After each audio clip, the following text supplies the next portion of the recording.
Good morning, students. This is the live learning classes of Final Paper 6 Integrated Business Solutions.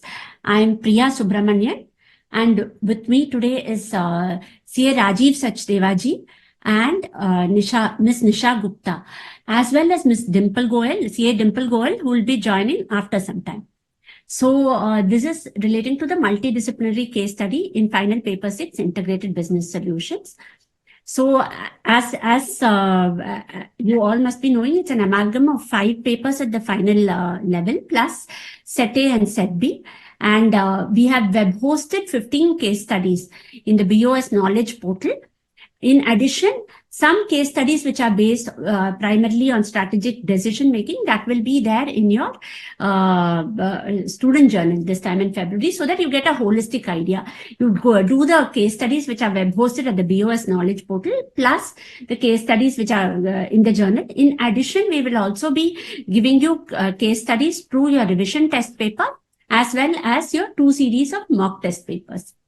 So I can see here Mr. Sailesh Mani and Mr. Viraj Desai. A very good morning, and good morning to all of you who are watching this session.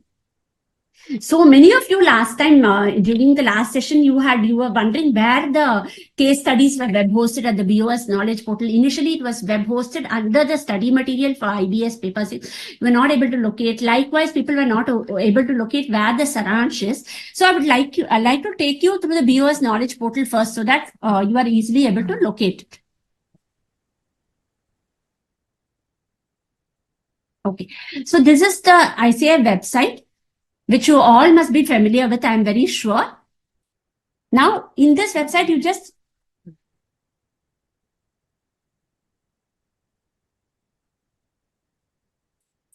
I hope you can all see the screen share now. Are you able to see the ICI website on screen? Are you able to, all of you able to see the ICI website on screen? Yeah. Now I click on the students and then on the BOS Knowledge Portal. You must all be very familiar with the BOS Knowledge Portal. Now come down. See, after the study material new scheme, we have web hosted the case studies of integrated business solutions here. So when you click on that, all the 15 case studies are visible to you. Then you can go into each case study and work it out. So I hope you've understood, because it's on the front screen itself, next to the study material new scheme. We've separately web hosted the 15 case studies.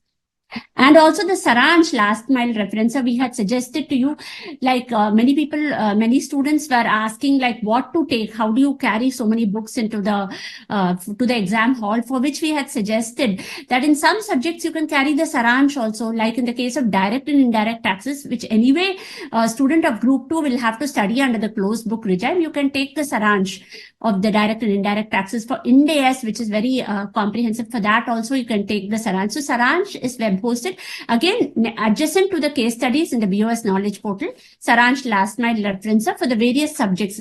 I hope you can all see it on the screen. So it's web hosted here. So if you want direct taxes and international taxation, you can click here. So this is the Saransh for direct and indirect taxes. Likewise, when you click each and every subject, you get the respective Saransh. Saransh is basically what? I hope all of you are aware of what Saransh is. It's somewhat like your capsules in the student journal, where we present things in a concise form, okay, which is useful for the purpose of your revision. See, this is the way Saransh is presented, because for you to readily grasp the provisions of the tax laws, so it's presented in the form of tables, flow charts, diagrams.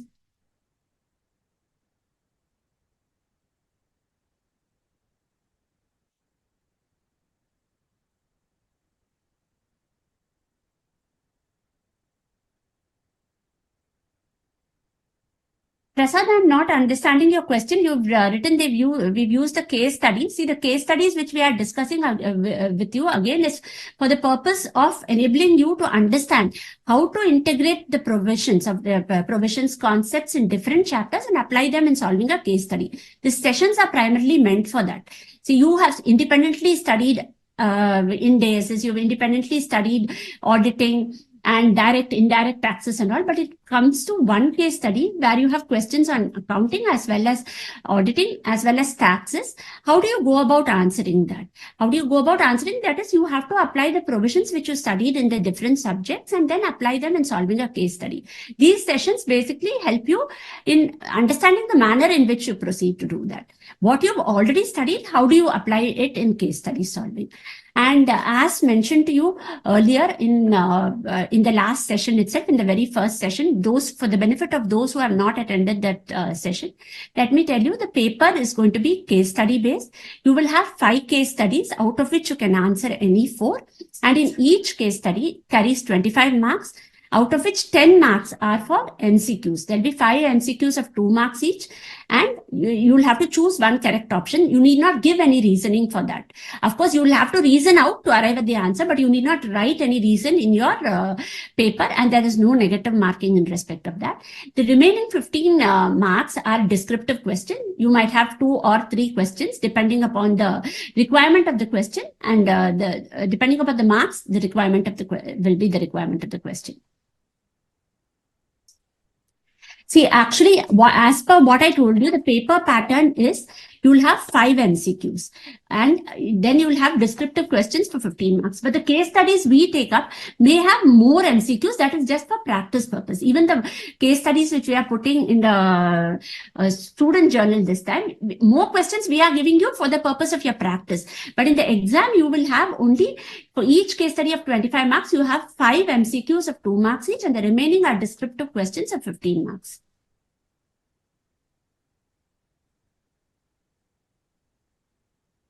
What should be the study approach for this paper?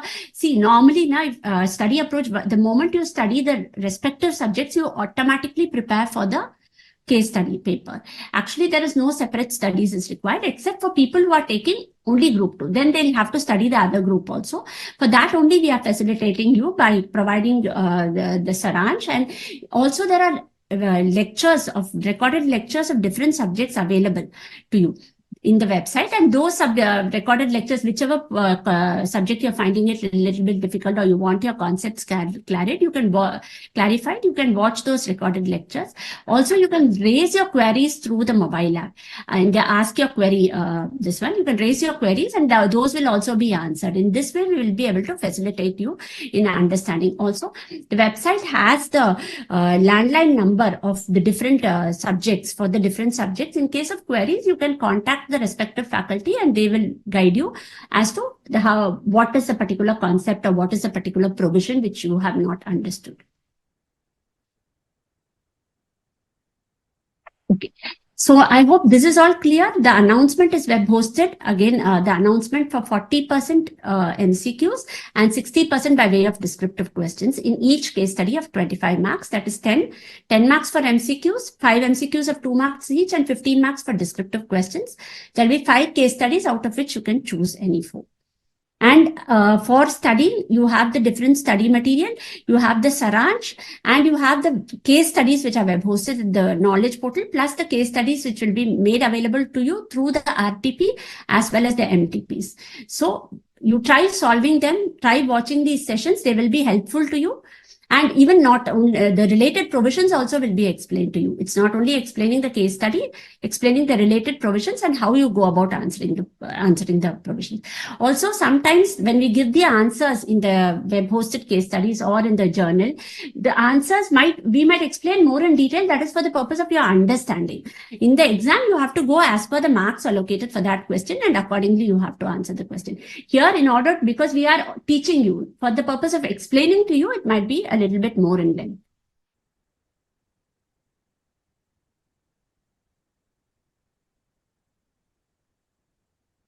See, as far as costing and costing is concerned, and as far as the law is concerned, Set A and Set B study material have been web hosted at the BOS Knowledge Portal. Also, I'll just take you to that. It's not here. No?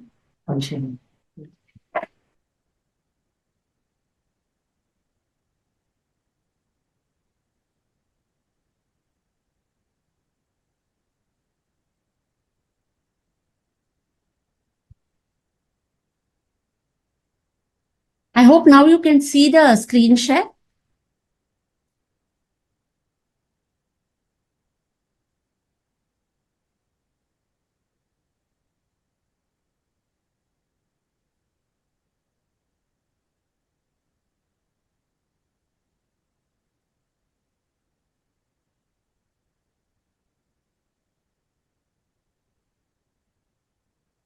See, here you have the Set A study material, corporate and economic laws, and thereafter the Set B study material. These are also web hosted at the BOS Knowledge Portal. And what I would suggest, there's an MCQ paper practice dashboard also. And you can go to the MCQ paper practice dashboard. There will be a variety of MCQs. That MCQs are for the purpose of testing whether you've understood that related provisions of the chapter or not. So you can solve it to assess your level of understanding. Of course, the paper here is going to be definitely case study based. Those MCQs are for the purpose of assessing, making a self-assessment of yourself, whether you've understood the concepts or not. Okay, Viraj Desai, you're asking, it is difficult to carry each and every module of each paper for paper 6. As I said, it is not practically possible to carry all modules. So you have to make an assessment as to which subjects you are strong at and which subjects you have face a little bit difficulty, and accordingly decide which study material to carry. And in subjects where you are anyway going to attempt a closed book examination like direct and indirect taxes, you may consider carrying the Saransh of direct and indirect tax laws and the study material of AMA. And for Indias also, we have a Saransh. So accordingly, you have to use your discretion, and based on your own, each student has to decide based on their own strengths and difficult areas, what they should carry. And if anyway you're going to study certain subject under a closed book regime, like in case of direct and indirect tax laws, you can carry the Saransh instead.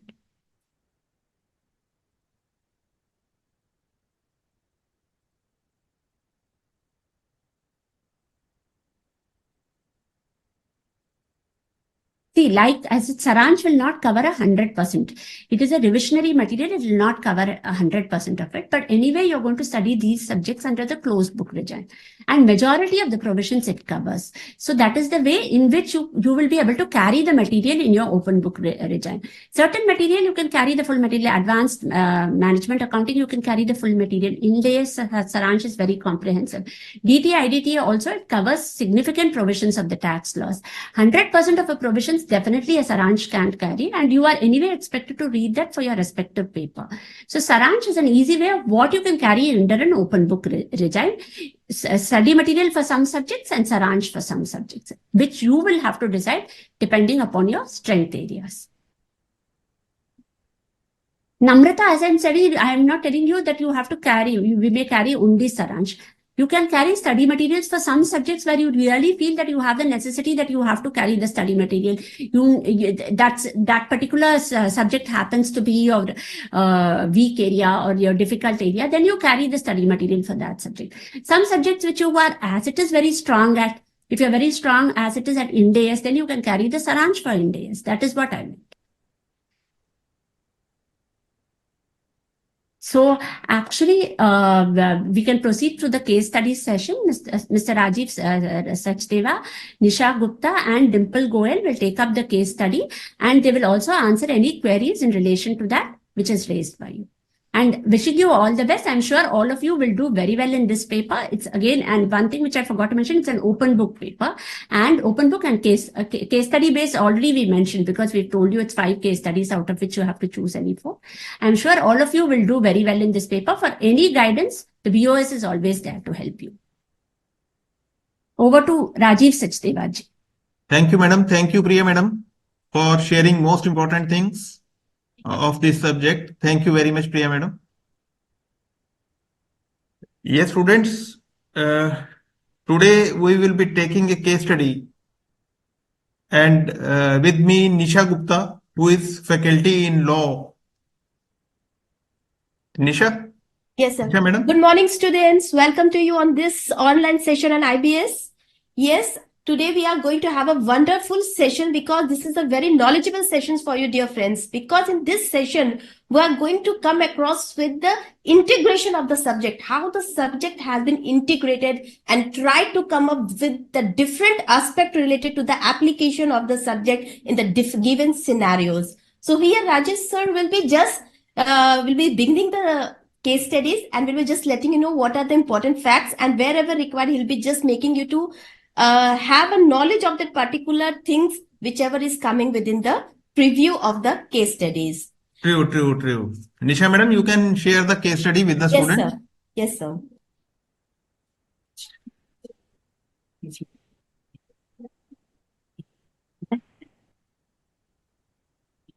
Case studies.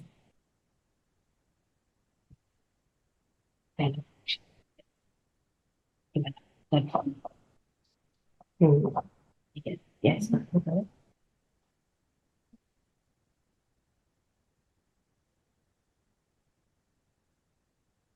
Yes, sir. I hope the screen is visible to all our dear students.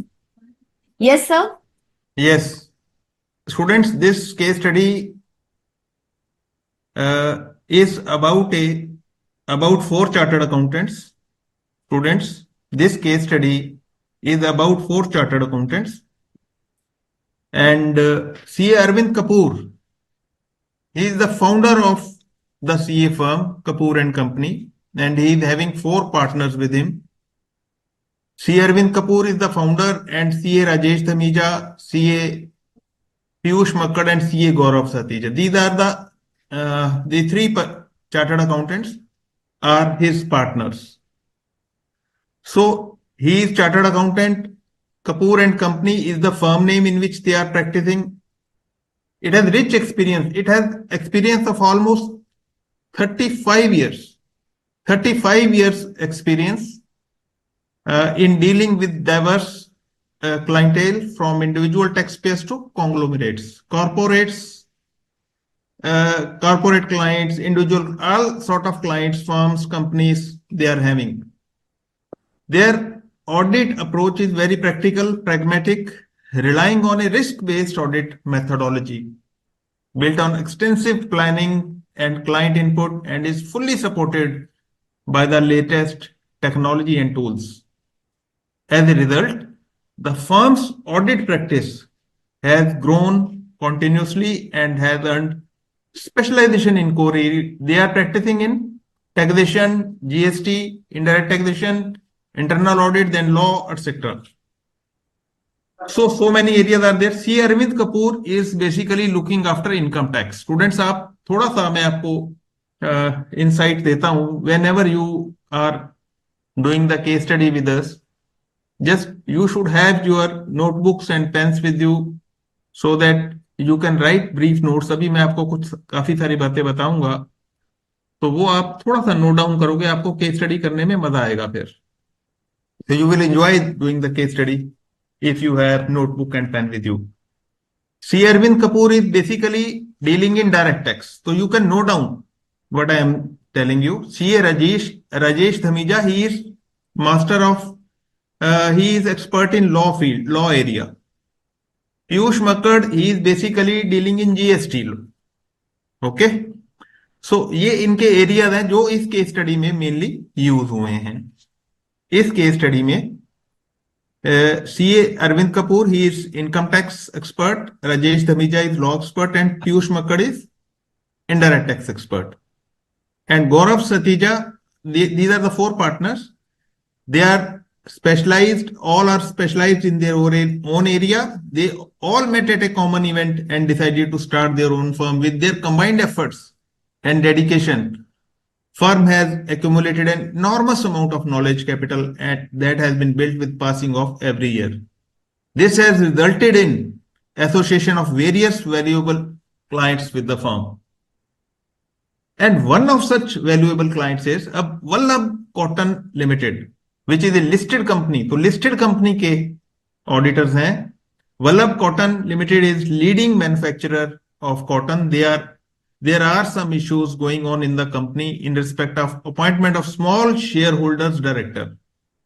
Students, the moment you come across small shareholders director, so one thing should immediately come to your mind that this scenario is going in respect of law area.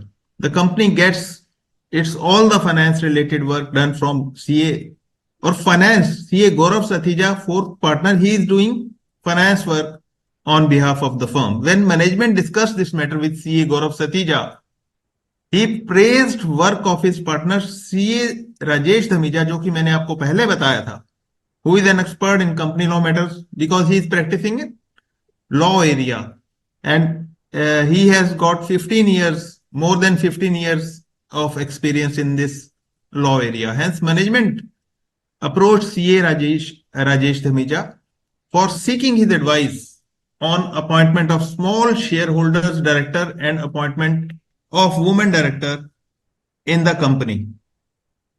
Company has 10 lakh equity shares of rupees 10 each and company has ये सारा students. अब जब बीच में data आ जाता है, when you come across while reading the case study, while you will read in the exam also, so note down important data which is coming in between and the subject to which it relates.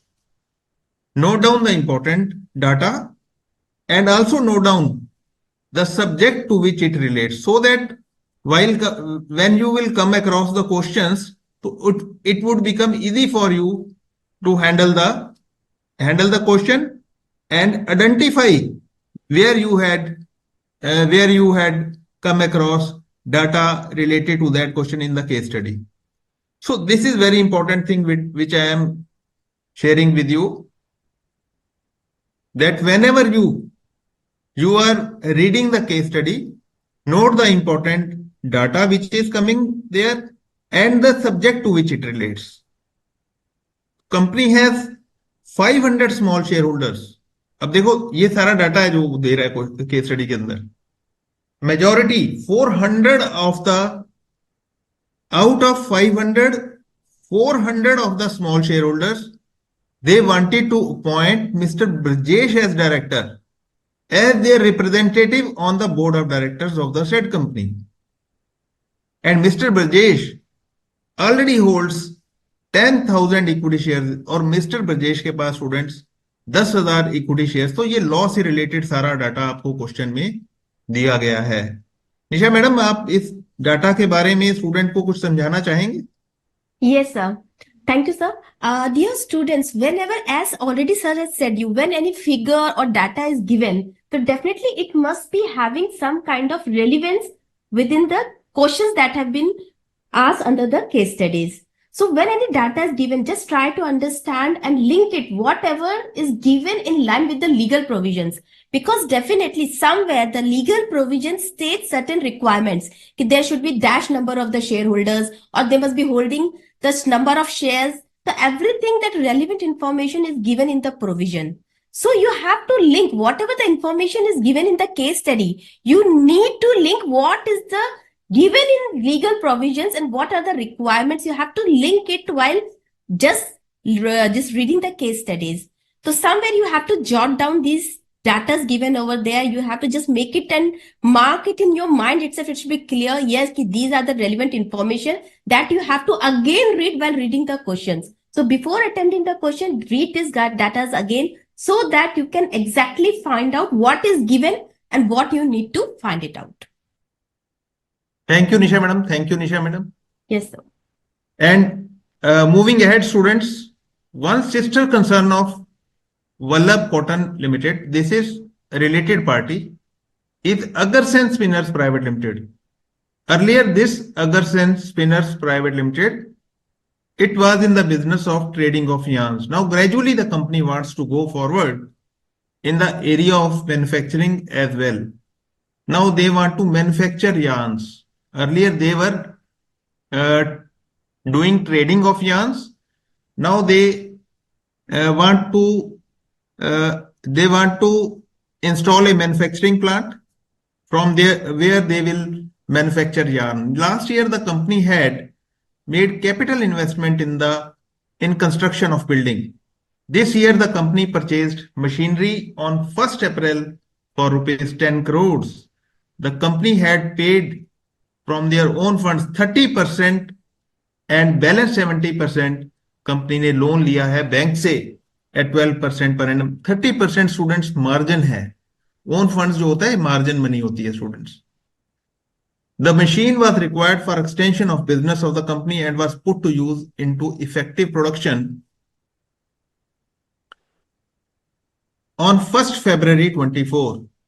The accountant of the company wants to take advice from CA Arvind Kapoor. मैंने आपको बताया था कि Arvind Kapoor income tax matters company के देखता हुए specialized in direct taxation regarding amount of depreciation that can be claimed by the company. तो company उससे एडवाइस क्या ले रही है कि depreciation, how much depreciation it can claim, और relating to interest on, because since the company has taken loan from bank, 70% has been financed from bank.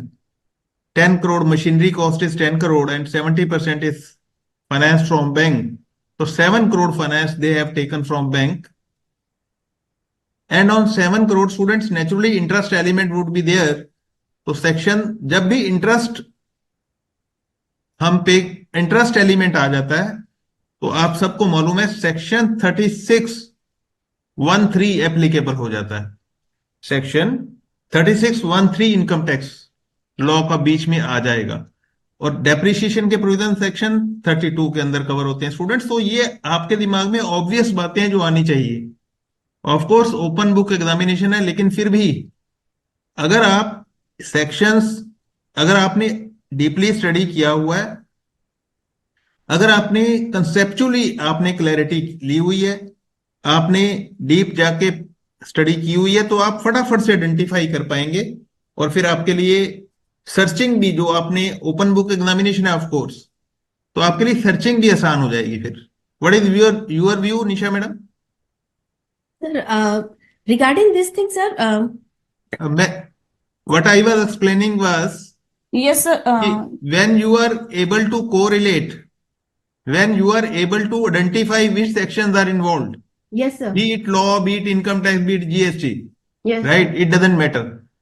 When you are able to identify that Which section is what going the to... case study is asking about, Yes, yes, Yes, sir. जैसे depreciation interest के बारे में पूछ रहा है, तो अगर मैं देखता हूं कि सेक्शन 32 डेप्रिसिएशन का है और सेक्शन 36(1)(3) इंटरेस्ट के बारे में बात करता है, तो मैं इमीडिएटली सर्चिंग भी मेरी आसान हो जाती है. ये मैं कहना चाह रहा था. तो सर्चिंग मेरी Yes, sir. Agree with you, sir. Because this is an open book examination. It is correct. But एक मिनट स्टूडेंट्स, मैं आपको इंट्रोड्यूस कर देता हूँ. CA Dimple Goyal, who is good morning, faculty in students. direct tax laws, is with us, and she would be taking you through the direct tax provisions which are involved in the case study. Yes, Dimple, you can go ahead. Thank you so much, sir, for the introduction. Yes, students, sir rightly said that this is an open book examination, but you can't just go like that ki you don't know the provision or the section, because it will waste your time to searching here and there. So you must know ki which section is going to impact in this. While in this case study, when we are reading, yes, there is a purchase of machinery and there is some own fund element and there is some loan also for acquisition of this asset.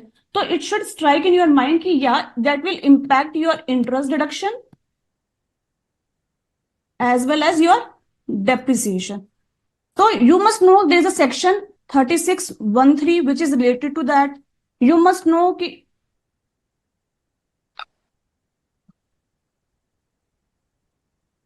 there is a section 43B which is related to actual payment basis. You will allow the deduction.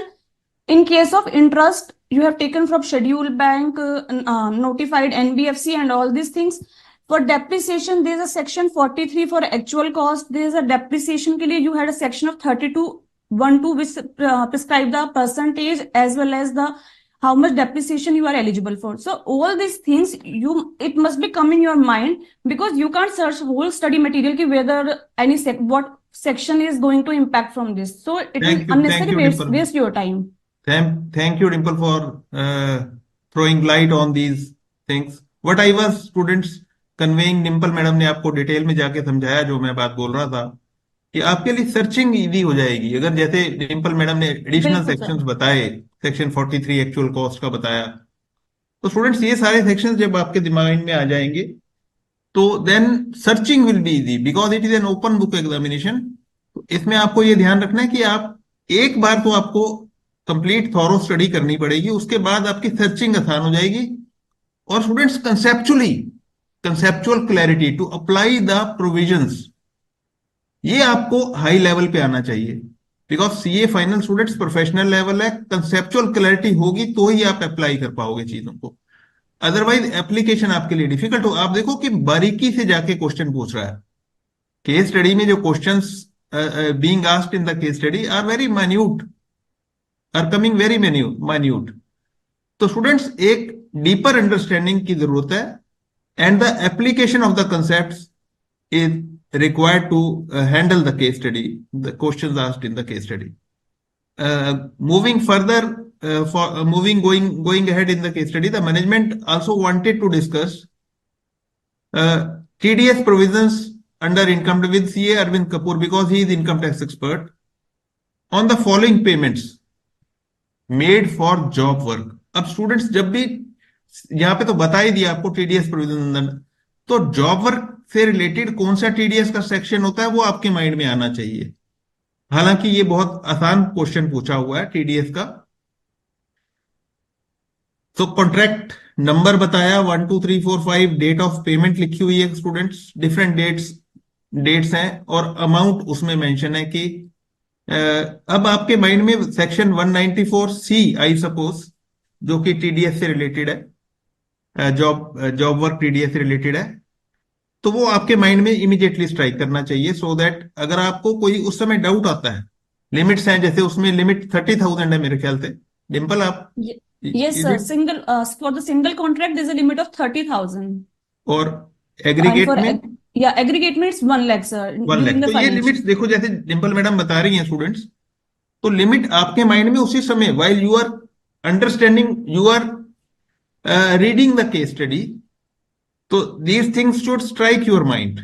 This is what I am saying, and you should pen down those things.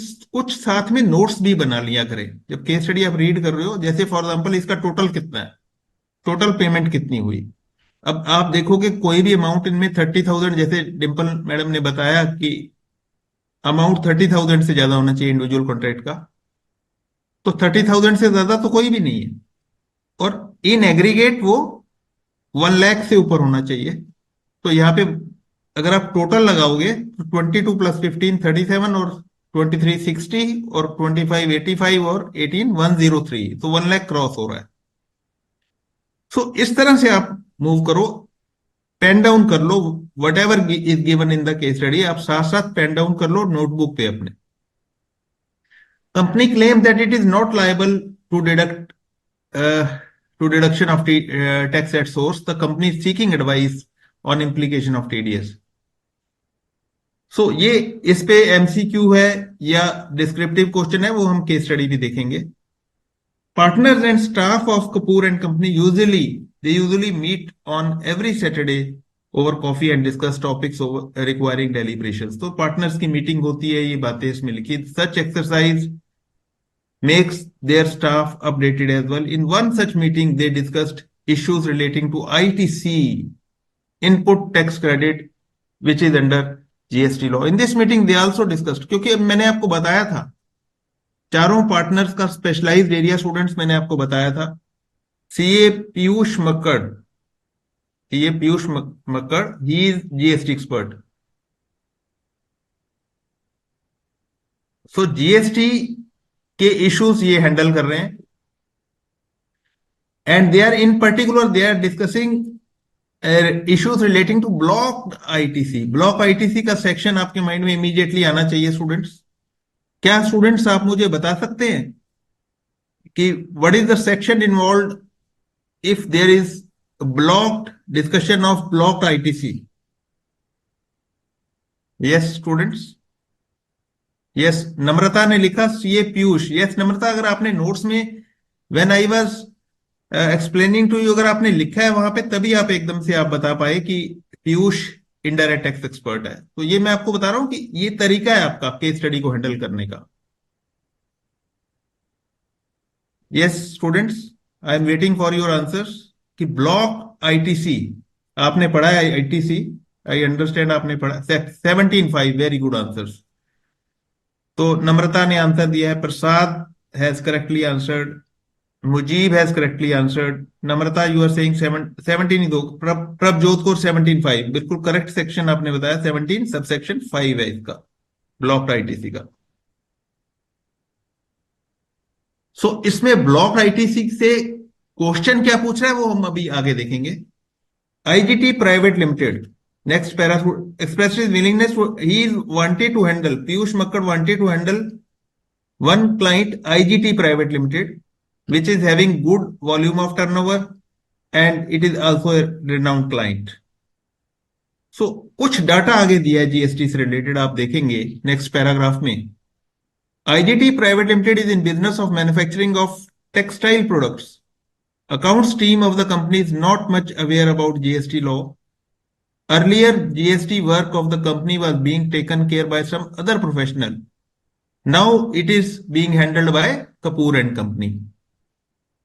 Now Piyush Makkar, he is coming forward to support the company on ITC related matters. Now the data which is given is in respect of February 2000, in respect of the month February 2024, goods purchased without invoice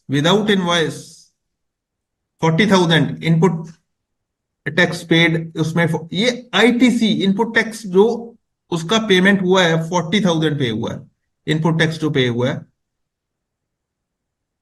और purchase of goods to be use for business purpose उसका ITC है 20,000. Purchase of goods तो ये different point students दिए हुए हैं. Purchase of goods from Sethi Lal and sons. Invoice received in the month of February but goods were not received in the month of March 24. तो यहां पे कंडीशंस ऑफ सेक्शन जो कि conditions and eligibility of GST तो आपके mind में आना चाहिए.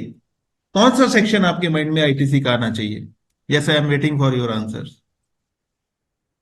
एलिजिबिलिटी एंड कंडीशंस के लिए स्टूडेंट्स आपके माइंड में कौन सा सेक्शन आना चाहिए? Yes I am waiting for your answers.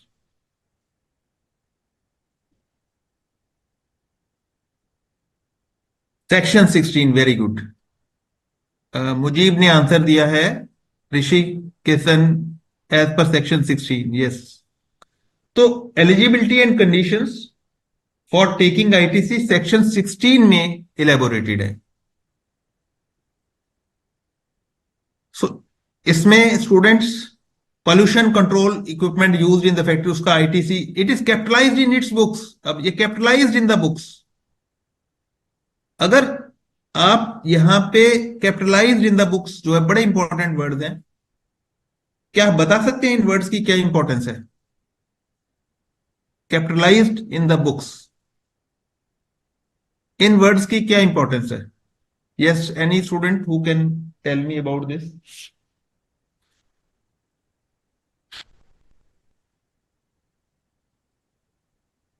Yes any student who can answer कि कैपिटलाइज्ड इन द बुक्स जो लिखा है इसकी क्या इंपॉर्टेंस क्या है? ये कहीं पे डायरेक्टली किसी सेक्शन में आते हैं. Motor lorries use for transportation capitalized in the books. Electrical transformer used in the factory capitalized in. देखो बार बार लिखिए ये बात.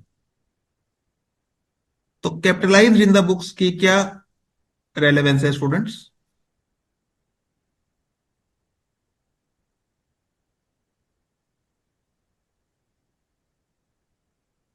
यस कुछ स्टूडेंट्स ने बताने की कोशिश की है. ये मैं आपको बता देता हूं कि ये कैपिटल गुड्स की डेफिनेशन के अंदर ही लिखा हुआ है कि कैपिटल गुड्स सेक्शन 2 की 19th क्लॉज के अंदर डिफाइंड है, capital goods means goods the value of which is capitalized in the books of account of the person who is claiming the ITC, which is, तो अगर आप section 2 की 19th clause students देखेंगे तो उसमें डिफाइंड है, capital goods means goods the value of which is capitalized in the books of account of the person claiming the ITC and which are used or intended to be used in the course or furtherance of business.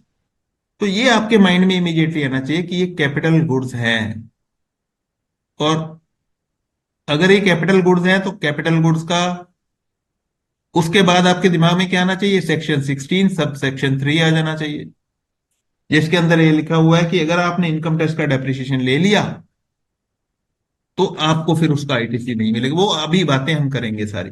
Yes students, capital goods to be used as parts purchased from supplier paying tax under the composition scheme and such composite tax has not been collected from IGT private limited by the supplier. Molds and dies used in the factory, ये भी capitalized in the books, यहाँ पे हम assume करेंगे इसमें students ये भी capitalized because ये capital goods ही होते हैं। Company buys cement tiles and avails the services of an architect for the construction of its, तो ये पूरी केस स्टडी स्टूडेंट हमने रीड आउट कर ली है। इसमें जीएसटी आईटीसी से रिलेटेड क्वेश्चन आएंगे, लॉ के question, small share holder director, then women director. Nisha madam और कौन से क्वेश्चन आएंगे? Sir, basically, we are covering here only these two legal provisions on the small shareholder directors as well as the women directors. How small shareholder director is important within the, the board constituted under the company to regulate its operations basically. And what is the necessity of being appointed the women director? Since we all know that now the companies had shifted its focus on the corporate governance part. So corporate governance basically is the system by which company is controlled and directed. और साथ ही उसमें transparency ली जाती है and there the board of directors are responsible for the governance of their companies. तो वहां पे ये देखा जाता है बेसिकली कॉर्पोरेट गवर्नेंस में कि who have the power, then who is accountable and who makes the decision. So इसको रेगुलेट करने के लिए जो बोर्ड बनता है, बोर्ड के अंदर कौन कौन से डायरेक्टर्स होंगे, तो here in this case study we shall be discussing on two types of the directors, that is the small shareholder director as well the women directors. Great, तो दो तरह के क्वेश्चन इसमें आएंगे। स्मॉल शेयर होल्डर, जैसा कि निशा madam ने corporate governance के बारे में आपको बताया, और small share holder director and women director के भी क्वेश्चन इसमें आएंगे। प्रोबेबली केस स्टडी पढ़ के निशा मैडम ने आपको ये बताया कि इस तरह के क्वेश्चन आ सकते हैं। यस डिंपल, आप स्टूडेंट्स को बताएं कि ये केस स्टडी पढ़ के कौन से क्वेश्चंस इनकम टैक्स के पूछे जा सकते हैं probable. So there are two types of things. One is regarding the job work, which a company has done from Khushi Limited, because the company is claiming that they are not liable to deduct TDS. So they just want to make sure whether they are required to make deduct TDS, deduct tax for this payment. And the second one, which relates to regarding the depreciation, because company has purchased one machinery and some part they have made through loan. So I guess there will be a question regarding depreciation and the interest deduction, how the company can claim deduction for interest and depreciation, whether the company is eligible to claim the interest deduction for full year or for part of the year, how depreciation will gonna impact on this. So I guess all these questions related to direct tax can be asked from this case study in the questions. Great students, तो आपने देखा कि आपको faculties ने ये समझाया कि case study पढ़ के हम कौन से प्रोबेबल क्वेश्चंस हैं जो हम केस स्टडी में कम अक्रॉस कर सकते हैं। So these are very important things students. Whenever you finish the case study, first read the case study thoroughly, और जल्दी ना करें, केस स्टडी आराम से पढ़ें, ब्रीफ नोट साथ में बना लें जो कि आपको हेल्प करेंगे केस स्टडी के क्वेश्चंस को आंसर करने के लिए। जैसा कि अभी फैकल्टीज ने आपको समझाया कि कौन से प्रोबेबल क्वेश्चंस हैं जो केस स्टडी में आगे पूछे जा सकते हैं। तो moving to the question part, should we move Dimple? Yes sir. Madam? Yes sir. Yes. MCQ, first MCQ students, with reference to information given in the table regarding payments on account of job work to Khushi Limited, which one of the below option is correct in respect of the amount on which TDS is required to be deducted under the provisions of the Income Tax Act? तो income tax का question students TDS से related, और हमने पूरी table उसमें question में बना के अभी हमने देखा था उसे, जहां पे मैंने आपको बताया था आप टोटल भी लगा लो उसका. सो डिम्पल मैडम आपको डिटेल में समझाएंगे कि क्या कौन से प्रोविजन इनकम टैक्स के लगेंगे और कैसे हम एमसीक्यू को एनालाइज करेंगे. Over to Dimple. Dimple. Yeah, thank you so much, sir. Student, while reading the MCQ, you just got to know that the question is asking about the TDS provision on this job work which we have done from Khushi Limited. So the question is, what is the requirement of the question? Be very careful about the requirement. What is the question asking for? In this, the question is asking in respect of the amount on which TDS is required to be deducted. So there are two questions arises from that. One is whether the company is liable to deduct tax at source, or if the company is liable to deduct tax at source, then on which amount company is liable to deduct. So for that, we have to go again back to the case study where the facts related to this job work is given. So that is given in page number 2. It is very important, student, that you have to know where the facts related to the MCQs are given, because you can't again go through the case study, whole case study. So as sir rightly said that you have to make a note ki this paragraph or this information is related to income tax, GST or law, so that you can just go to that particular fact after reading the MCQ. So in the first paragraph on page number 2, what is written? It is written that company is making payment for job work excluding material cost to Khushi Limited for the financial year 2023-24 towards work done under different contracts. So there are 5 contracts. Payment for first contract was done on 15th May, then 4th June, 8th July, 9th September, and 26th January 2024. What is the company claiming? Company is claiming that it is not liable for deduction of tax at source. So first, we have to analyze which section, if the company that related to that work which company has done, job work, for that under which section company is liable to deduct tax at source. Then we will go whether actually company is required. Is there any exemption? Is there any threshold limit? So for which the company is not liable. So we have to analyze the section which is the relevant section in this. So for job work, what is the relevant section? Student,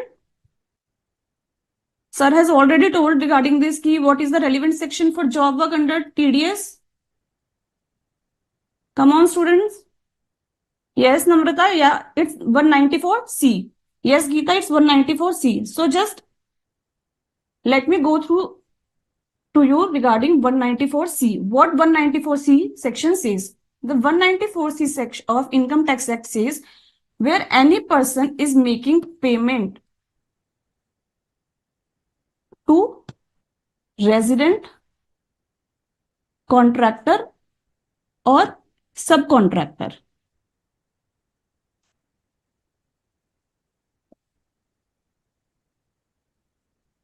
Why you are making payment to contractor or subcontractor?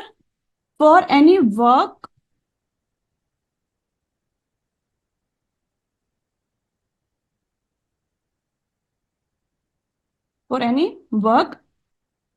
under a contract between them. So it means when the two party has a contract and you are making payment to a resident contractor or subcontractor for that work, then the person is required to deduct tax at source under section 194C. Are the all person who are making payment for this work are liable to deduct tax at source? Yeah, company, if the person making the payment is a company, firm, trust, then your local authority, central state government, everybody is required to deduct tax at source under section 194C if they are making for the payment. But in case of individual There are four things: 4% individual, HUF, AOP, and BOI.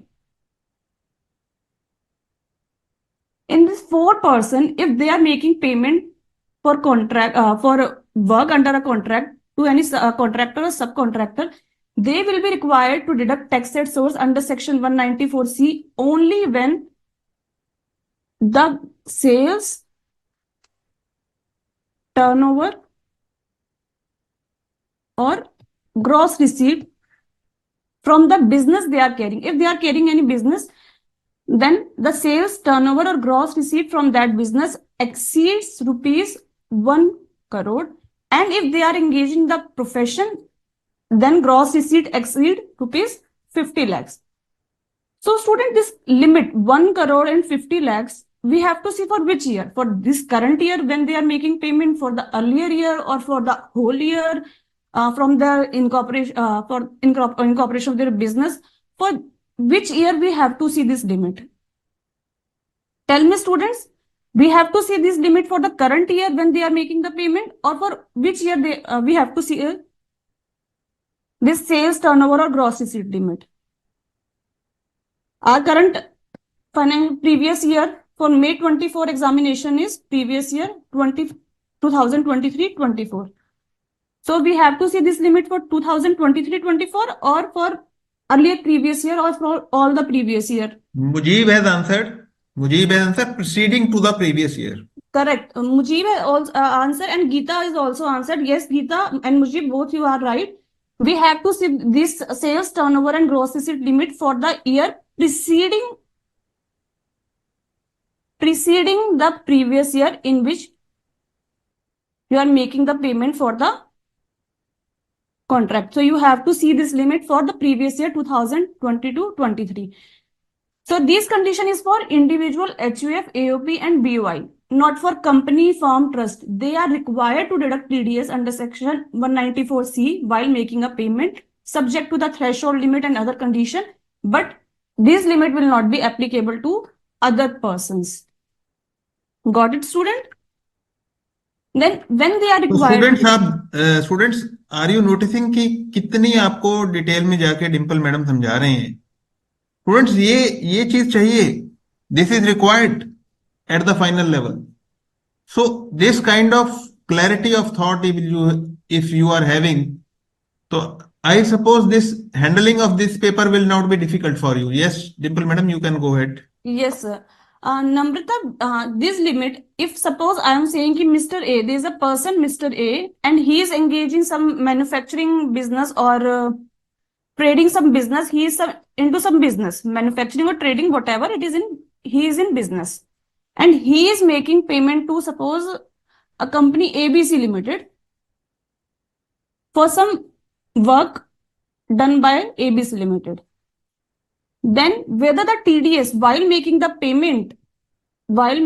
payment, whether Mr. A is required to deduct tax at source under section 194C on this work, we have to see, because he is an individual and he is in the business, we have to see whether his sales, turnover, or gross receipt exceeds rupees 1 crore.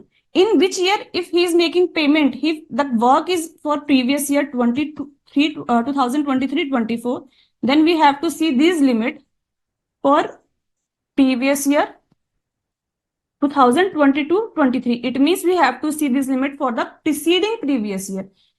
There is no relation to your audit limit under section 44AB. There is a fixed prescribed limit of 1 crore in case of business and 50 lakhs in case of professions. We are not required to see whether the person is required to do the tax audit or not. The threshold limit is fixed, 1 crore for business and 50 lakhs for profession. So if Mr. A's last year sales, turnover, gross receipt exceed 1 crore, he is required to deduct tax at source under section 194C subject to the limit of contract. That will be dealt later on. So now what is the next point?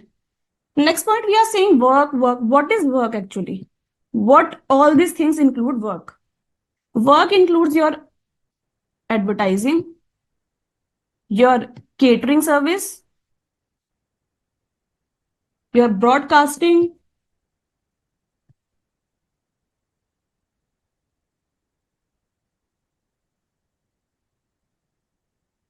your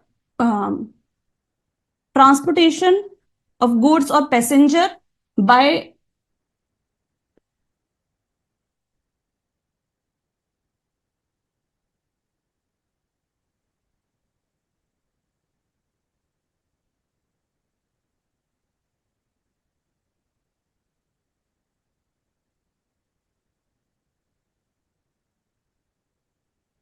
transportation of goods or passenger by any mode except railways. And the important thing, one of the important thing is manufacturing or supplying of a product as per the specification of the customer by using the material purchased from that customer or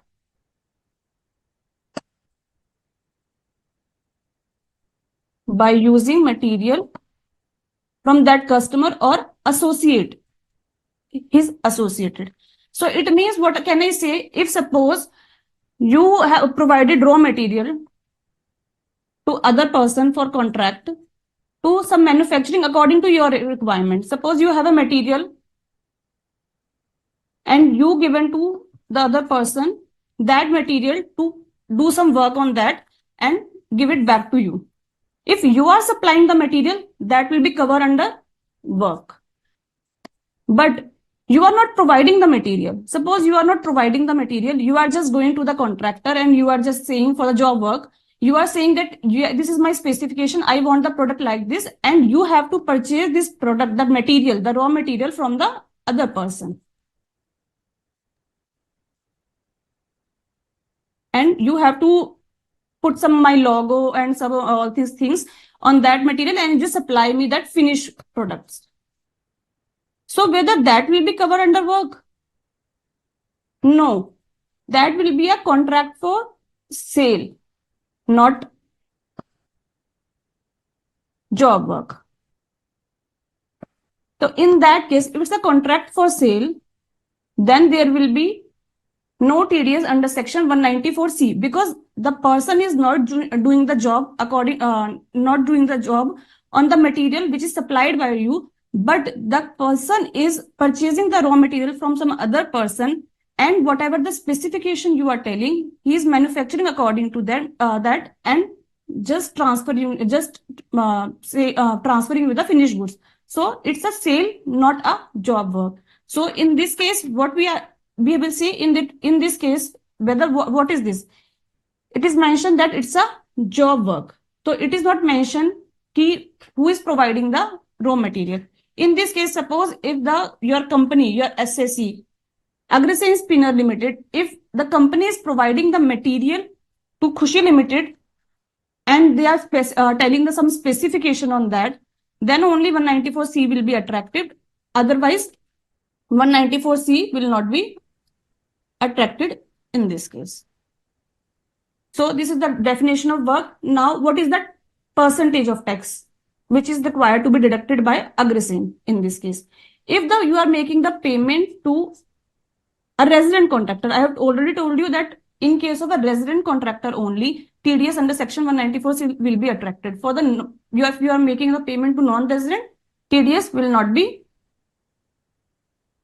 deducted. So if you are making payment to a contractor who is an individual or HUF, then what would be the rate of TDS, students? You must have read this in your core paper. If the contractor is an individual or HUF, then what would be the rate of TDS? Come on, answer, students.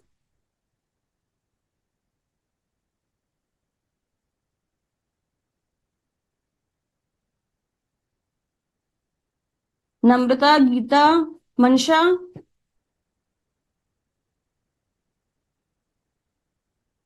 Yeah. Yes, Mujib, Namrata, Prabjot, Geeta. Geeta, everyone is right. It's 1%. And if the payment is to a contractor other than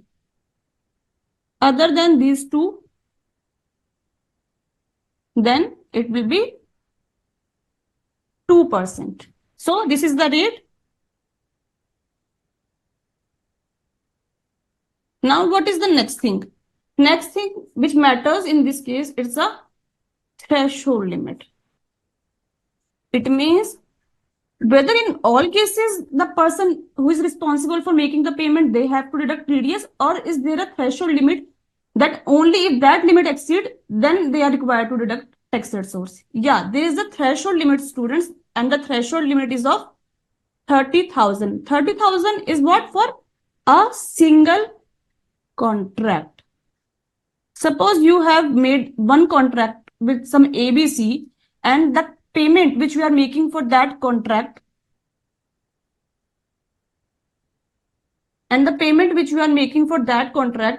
doesn't exceed 30,000, then the person is not required to deduct TDS on that contract payment.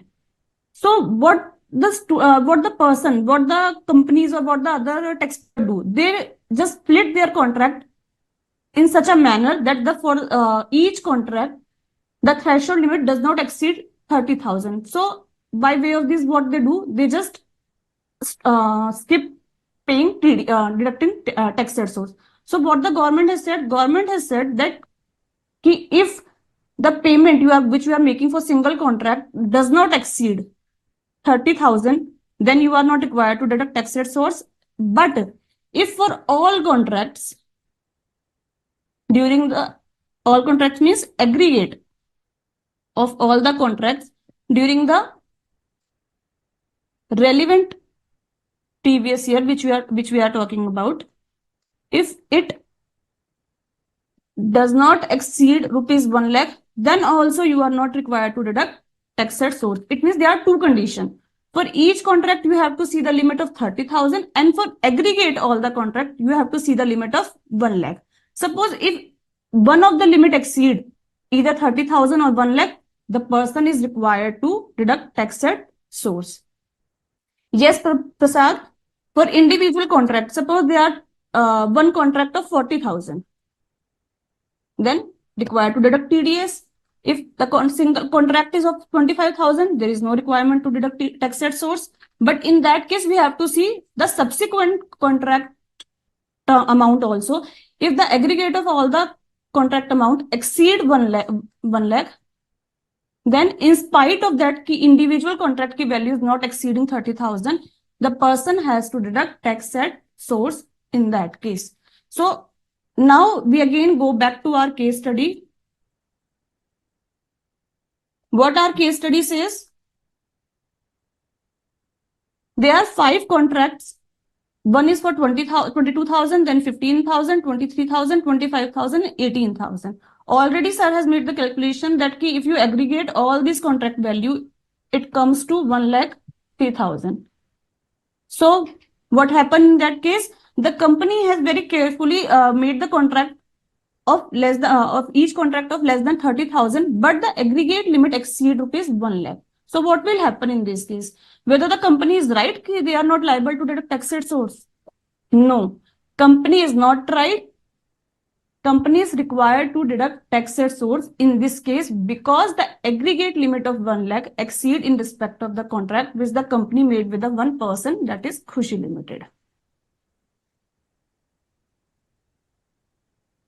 Ma'am, if the aggregate, Shankara is asking, ma'am, if the aggregate amount is exactly 1 lakh, student, in this case, in all the limits, you have to be very careful. I have already told you, if the threshold limit is 30,000, it's less than or equal to 30,000. So if the amount is exact 30,000 or exact 1 lakh, then there will be no requirement of TDS.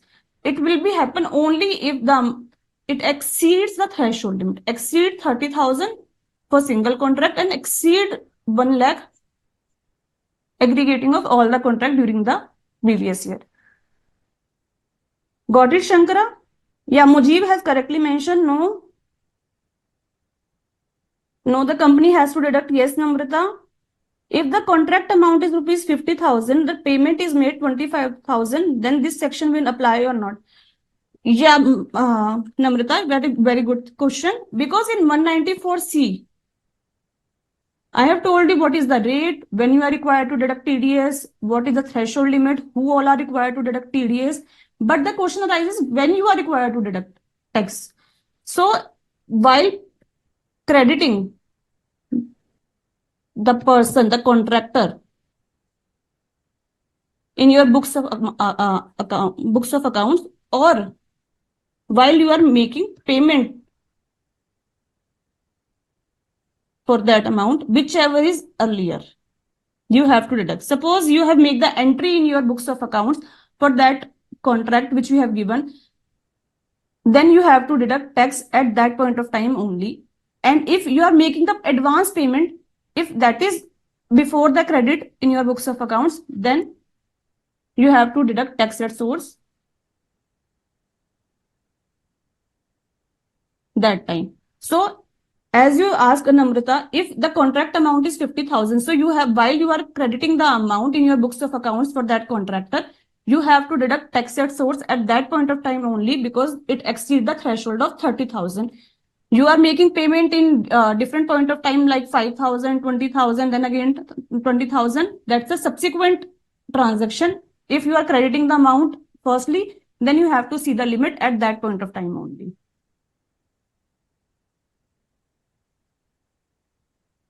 So now again to the case study.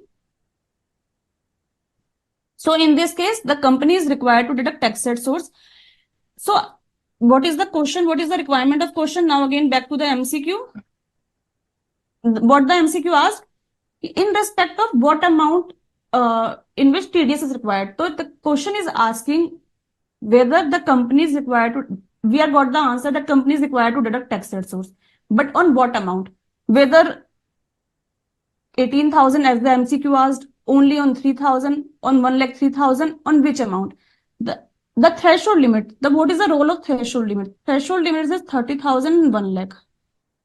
If that doesn't mean, it means ki if the contract value is suppose 35,000, then you have to deduct tax at source on 5,000. It means exceeding 30,000. Is the section says no. The questions, that section says ki if the contract value does not exceed 30,000, then you are not required to deduct tax at source. But if it exceed by even a single rupee, then you have to deduct tax on the whole amount, not on the amount exceeding that threshold limit. Threshold limit is just for the applicability of that section. It is not, threshold limit is not for the amount on which you are required to deduct tax at source. So if it exceeds, suppose the contract value is 35,000, then you have to deduct tax at source on 35,000, not on 5,000. So the first option, what it says, TDS is not required to be deducted as each contract amount does not exceed threshold limit. It's incorrect because we have to see each contract amount ke saath saath we have to see the aggregate threshold limit also. So first option is incorrect. TDS is only required to be deducted on contract 5, that is 18,000. No, as I have already told, ki if it exceeds the threshold limit of 30,000 on 1 lakh, TDS is required to be deducted on the whole amount. So this option is also incorrect. Now I just come to the option D. TDS is required to be deducted only on 3,000. It means the amount exceeding the 1 lakh limit. No, this is also incorrect. TDS is required to be deducted on the whole amount, that is rupees 1,03,000. This is the correct option. But how you will deduct tax TDS in this on this 1,03,000? While you have made the payment of 20,000, you don't know that the aggregate threshold limit will exceed. So you will not deduct TDS here. You will not deduct tax here. You will not deduct tax here, because at this point of time, what will your aggregation? That will be 37,000. While you are making this payment, your aggregation will be 50,000.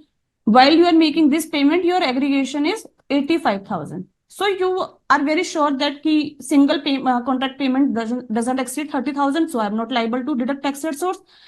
Up to that time, your aggregate was 85,000. So you are not required to deduct tax at source. So you have not deducted tax at source in respect of these 4 contract. But while you have entered for this 5 contract and you are making payment for 18,000, which makes it to 1,03,000, now you are aware that you have to deduct tax at source.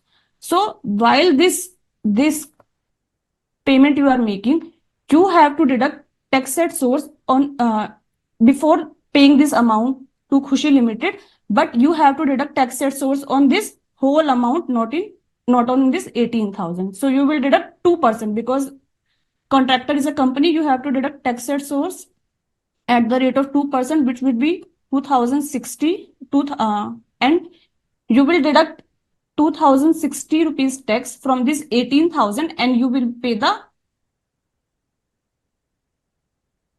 balance amount. The balance amount you will pay to the Khushi Limited. This is not the requirement of the question, but I am just briefing you what would be the situation if they ask the amount of TDS. So you have to deduct TDS on 1,03,000, which will be deducted from this last payment, and the balance payment will be made to Khushi Limited. Great Got it, student? Is there any doubt for this MCQ or for section 194C? I try to brief you regarding the 194C, all the possible things regarding the threshold limit, regarding the rate of tax, what is work. Great explanation, Dimple madam. Great explanation, excellent explanation, wonderful explanation. I think आपने 194C का कोई कोना भी नहीं छोड़ा है. तो students आप देख रहे हैं कितनी डीपली जाकर डिम्पल मैडम ने आपको ये समझाया है, और इससे अब आई थिंक 194C पे अगर कोई भी क्वेश्चन आएगा you would be able to answer. आपके कोर पेपर में आएगा तो भी आप आंसर कर दोगे. तो स्टूडेंट्स ये चीज देखो, अब इस तरह से आप केस स्टडी को हैंडल करें जैसे मैडम ने आपको बहुत अच्छे एक्सप्लेन करके समझाया है. I think it is excellent explanation Dimple madam. बहुत अच्छा आपने समझाया है Dimple madam. Thank you, Geeta, for understanding. And Namrata, Prasad, Shankara, if you have any doubt on this section 194C, then just let me know. Otherwise, we just move forward to the second MCQ. Second MCQ students अभी GST से related है, तो इसका descriptive question भी है. तो this question is on blocked ITC. तो 17.5 पे ये क्वेश्चन है, तो मैं उसको उसके साथ ही लूंगा जो. तो we will take the 2 questions together. First we will move to third question which is on company law. Yes, Nisha madam. Yes, sir. Thank you, sir. Yes, dear students, already told you that law is a very interesting subject because many facts are given there in the case studies. Then you have to find out what are the relevant information over there. If you see in this case study in specific, so you will be finding that the paragraph 3rd of the case study given over talks about what is all the relevant thing. You will see that case study 3rd talks about the nature of the company. First, you should see what is the nature of the company, whether it's a listed company or whether it is a public company, only just the public company or a private company. Because under the Companies Act, you must be finding that the provisions are at some extent made exempted on certain condition on the certain types of the companies. So you have to first watch out or just to make out which nature of the companies is talking about. So here in the case study, you will be seeing that nature of the company is with respect to the companies for which they have went for, for guidance was the company Vallabh Cotton Limited. So yes, let's go to the relevant paragraph in order to understand how you can correlate with the legal provision over there, which relevant provision is applicable. So let's see the paragraph 3rd over here. Yes, here it is very well given that Vallabh Cotton Limited. Yes, the Vallabh Cotton Limited is a listed company. This is what first I tried to explain you. You have to make out which nature of the company is it. So here it is the listed company. This is one important information given over there in the paragraph. Then next, what it says about, yes, there were some issues going in the company and they were looking forward for the appointment of small shareholder director. This is again the second relevant information in this case study. They were looking forward for the appointment of SSD, that is the small shareholder director. Then what the next thing is given over there? They just went to the expert, that is Rajesh Dhamija, for asking about the appointment of small shareholder director as well of the appointment of women director. Again, you can be finding this is the third important information, okay, with respect to the appointment of women director. So these are the three things that has been required. Yes, you need to appoint SSD as well as the women director, and the company is the listed company.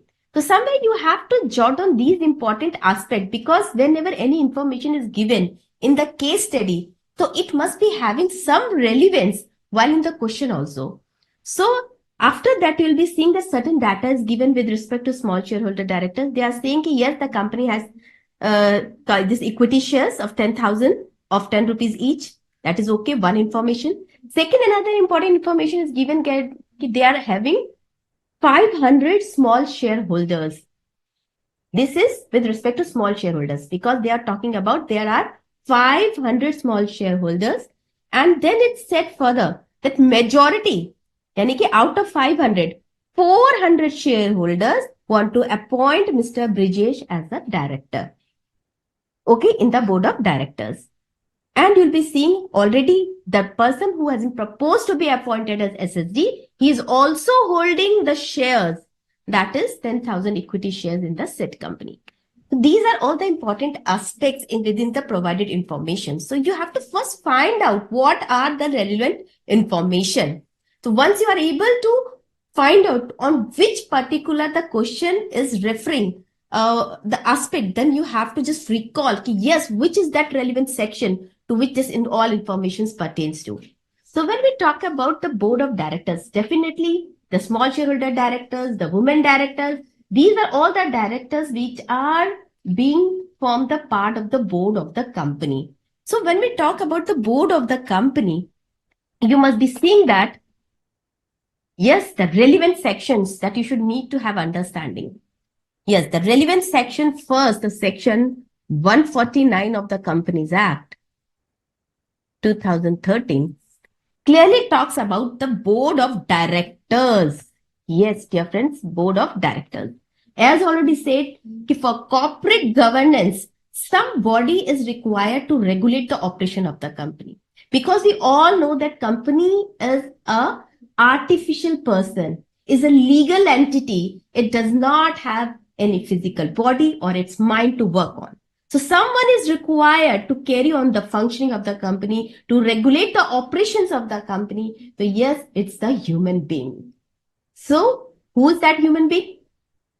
Of course, the directors. The directors are the human beings who forms, collectively a board to regulate the operations of the company. So basically, board of director as per section 149, it's properly defined under the Companies Act. What is the board of directors? It says it is a collective body of directors, okay, in the company. So this is board of directors. And when we talk about the board of directors, we are finding another terminology, the directors. Again, the director itself is defined in the Companies Act. It says directors means the directors who are appointed in the board of company. So they are properly appointed. Those who are appointed, only those persons will be considered as directors. And directors are individuals. Please remember that point. They are individuals. So through these persons, through these directors who are collectively forming a board, they will function and regulate the operations of the company. So this is about the board of directors. So in a board of directors, if you see, there are various directors, because board of directors is comprised of number of the directors over there to look after the functioning of the companies. And whenever any decision is taken in any of the meetings, it is not the director who is taking the decision. It is the board, my dear friends, who is taking the decision. So that is very important thing, the board. The board is not comprising of single director. It is comprising of many directors to look upon the working of the company. So if you see that there are various kinds of directors, as already told you, one is the director who looks after the policy making. This is one kind of the specific type of the directors in the board who looks after the policy making. Then the next category of the director with the person who looks after the business of the company, day-to-day affairs of the company, how the company will be working, what are the relevant aspects that need to be decided, the decisions may be taken. So that part is being considered by another category of the directors who are known as executive directors, right? Then you will be seeing another category of the directors where certain person represents. They are the director, they are the categories of the director who represent either, you can say, certain categories of the shareholders, or they will be representing any entity or the body whose interest is being there in the company. So there are three categories of the directors. The whole board is divided within these three types of the directors. You can distinguish in order to understand that board is comprised of many directors to just to regulate the functioning of the companies. So if after considering the nature of the directors, as already said, this is basically on the basis of the role they are doing in the board. If they are involved in the policy decisions, then definitely they are the non-executive directors. They are not involved in day-to-day functioning of the companies. And if they are involved in the day-to-day affairs of the companies, so yes, they are the executive directors. And if they are the directors who have been nominated and appointed by certain entities or the bodies in order to protect or safeguard their interests lying in the companies, then they are maybe in the nature of nominee directors. Or if they are representing certain class of the shareholders, so they may be in the nature of either minority shareholder or the small shareholder directors.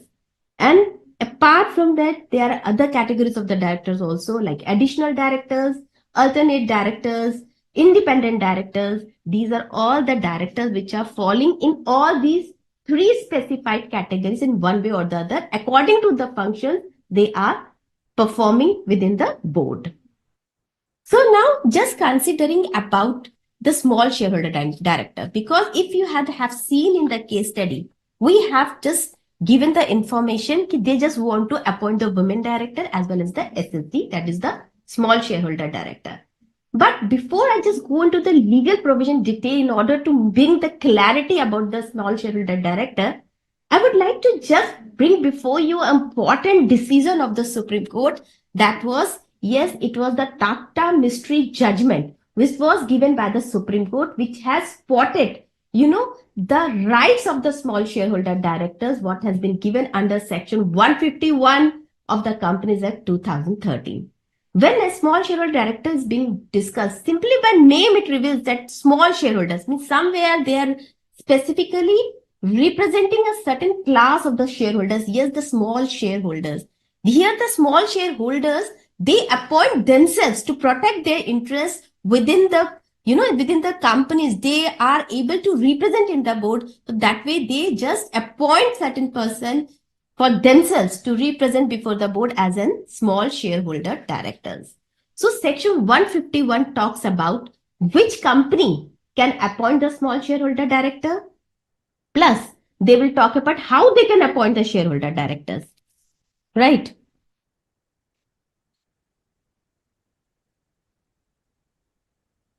So basically, it talks about, if you see Section 151, it should be first of all read with Rule 7 of the Companies Act, Appointment and Qualification of Director Rules 2014. So one should try to retain important sections, because if you are able to retain the main section is 151. I'm not talking about subsection 1, 2, 3, 151 subsection 1, 151 subsection 2. No, I'm not emphasizing on the learning of that particular subsection, but yes, I'm talking about the main section, yes, 151. The 151 talks about the small shareholder director, where it talks clearly about who can appoint small shareholder directors. Then it also reveals how. Yani means procedure. How SLC can be appointed. Then various other informations related to its eligibility criteria, in how many companies they can be appointed, what is the term for their appointments, and in case if they are of independent directors of the nature or not, if they are appointed, if they are having the eligibility criteria also of an independent director, whether the SSD can be considered as independent director. So other informations has also been highlighted and given under the section 151 when it is read with the rule 7, because the other information pertaining to the SSD is given under rule 7. So you cannot singly either read the rule 7 and can give the answers. That is not possible at all. So you have to read this specific section along with the rules to have an understanding of the legal provision in its entirety. I'm telling you, mark my words, in entirety, it's required to read the complete section with the rules, because now the Companies Act is rule-based legislation. So everything is not given in the Act. Something more information related to its procedural part or something related to its appointment, some other kind of the information pertaining to that particular smallest director or related to any of the legal provision which is forming the main part of the Act has been now given under the rules. So you have to read the Act plus rules wherever so required in order to understand the entire law. Then only you will be able to answer and to give in a proper manner the appropriate answer of any of the questions. Right? Now, as I was discussing about the judgment, Tata Mystery judgment. It is very famous decision of the Supreme Court. Nisha madam? Yes, sir. 1 minute, one query I am taking. Yes, You may sir. also answer that question, Yes, sir. I think. Namrata is asking, ma'am, in exam where we should make the notes as it is not allowed to write on the question paper. Rough sheet मेरे ख्याल से मिलती है या नहीं मिलती Nisha madam? Rough sheet question paper में answer sheet में एंड में होती है. It's there at the end of the answer sheet sir. Working के लिए बिकॉज अकाउंट्स एफआर वगैरह पेपर होते हैं, एएफएम है, एडवांस्ड फाइनेंशियल मैनेजमेंट है, अकाउंटेंसी है, कॉस्टिंग है, रफ वर्क तो कहीं स्टूडेंट कर ही सकता है आई सपोज. सर जो वर्किंग आपका जो रफ शीट होती है at the end of the answer sheet, there they can do this working and if required they can also just come matlab they can keep in mind also some picture may be drawn. Yes, this is the relevant paragraph pertaining to this particular act. That could be done. Or rest every information is given on the question paper. It should be read properly. If something writing on the paper is though not allowed, but yes, through pencil they can mark it, but afterwards they can just remove it, or at the end of the rough paper they can do the working. Okay, in case of even we can talk to the exam people and then come back to the student. Yes, sir.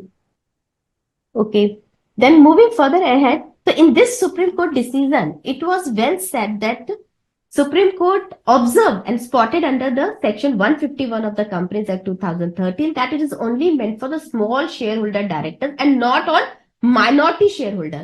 Because someone are confused, many are confused between these two terminologies, minority shareholder, okay, and other one is the small shareholders. So one should understand that these both are the different things. Small shareholder has been specifically defined under the Companies Act. It says that small shareholders are the shareholders who hold the shares of nominal value of rupees 20,000. This is clearly specified under section 151. So if that shareholder is holding this nominal value of shares, then he will be categorized under the small shareholders. And minority shareholders, who is holding at least 10% or more of the shareholding in a company. That means though their shareholding is relatively not that much, as that is less than as that of the small shareholder director, but yes, it is not as much as that of small shareholders. That means it is having more than this 20,000 limit that has been specified under the Act. So that is why there is a difference between the small shareholder as well as the minority shareholder, and this difference was demarcated under this special Supreme Court judgment, Tata Mystery judgment. So please just wherever you have your writing or you're making a notes, mark this important judgment, because this will definitely help you while reading and understanding of the concerns, because this judgment is also relevant in operation and mismanagement of the company. So there also you'll be referring to how this minority rights have been safeguarded and how they can be differentiated from the small shareholder directors. So everything has been classified and given under this special decision. So you should just note down this important judgment of the Supreme Court. So in this case, they have come up that there was a difference between a minority shareholder as a class 1 and a minute, small Nisha madam. shareholders.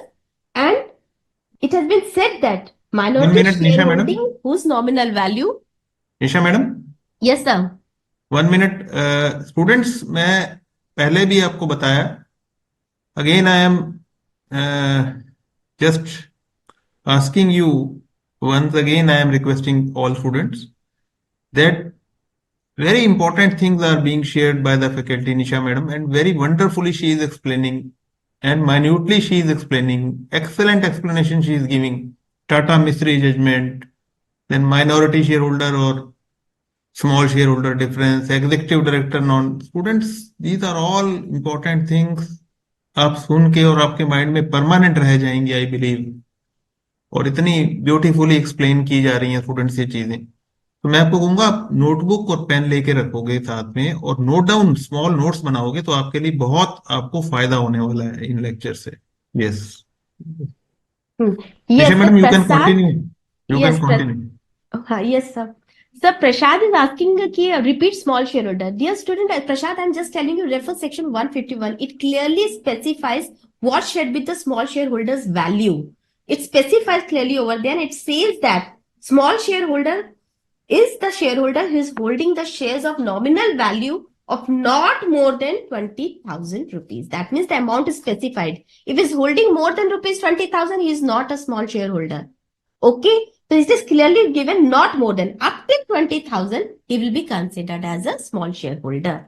And when we talk about minority shareholder, so they will be said that these are the shareholders who are holding at least means minimum they are specifying that at least 10% or more of the shareholding in a company. So they are being considered as minority shareholders, right? And though potentially these minority shareholders can be blocked where nominal value share, however, this nominal share, this shareholding is there, it is not small enough to merit the applicability of section 151. That means, though minor shareholding is not very much huge or relatively it is less in comparison to, you can say it is relatively less in comparison to the majority, of course, very much less than in comparison majority shareholders. But when we talk about in comparison with the small shareholders, so we can say there, then also it is not that much small or that much enough that it can be put under the category of section 151. So this is the difference between the minority as well as the small shareholder director, and this was being properly distinguished under this special judgment. Now let's talk about the important legal provision of these sections. First, let's take the facts again. Yes. So you are seeing here, what is given over here there? There are total 500 small shareholders, majority 400, who has suggested to appoint Mr. Brijesh as a director. Now what the provision talks about? Let's first go with the provision and then I shall be telling you how these information will be correlated and then will be coming up with the solution to the answer. So what section 151 talks about? If you see section 151,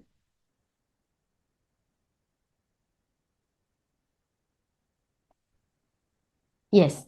Now, if we see section 151,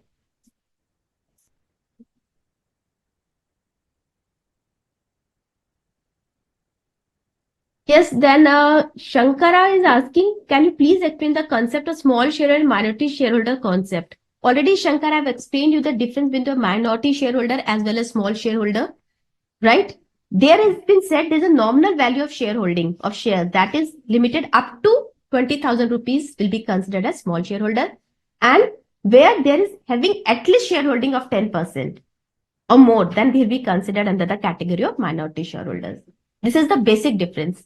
Okay. Then next thing is that these small shareholders have, they can claim for the representation in the board, and that is why they have been specifically made a part under the Companies Act 2013, and they are representing under the board also as per section 151, and that is why they are, in order to safeguard the interest of the small shareholders, the directors are being appointed to represent them in the board.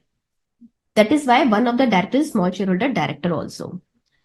Then next, Namrita is asking, can one shareholder be termed as a small shareholder?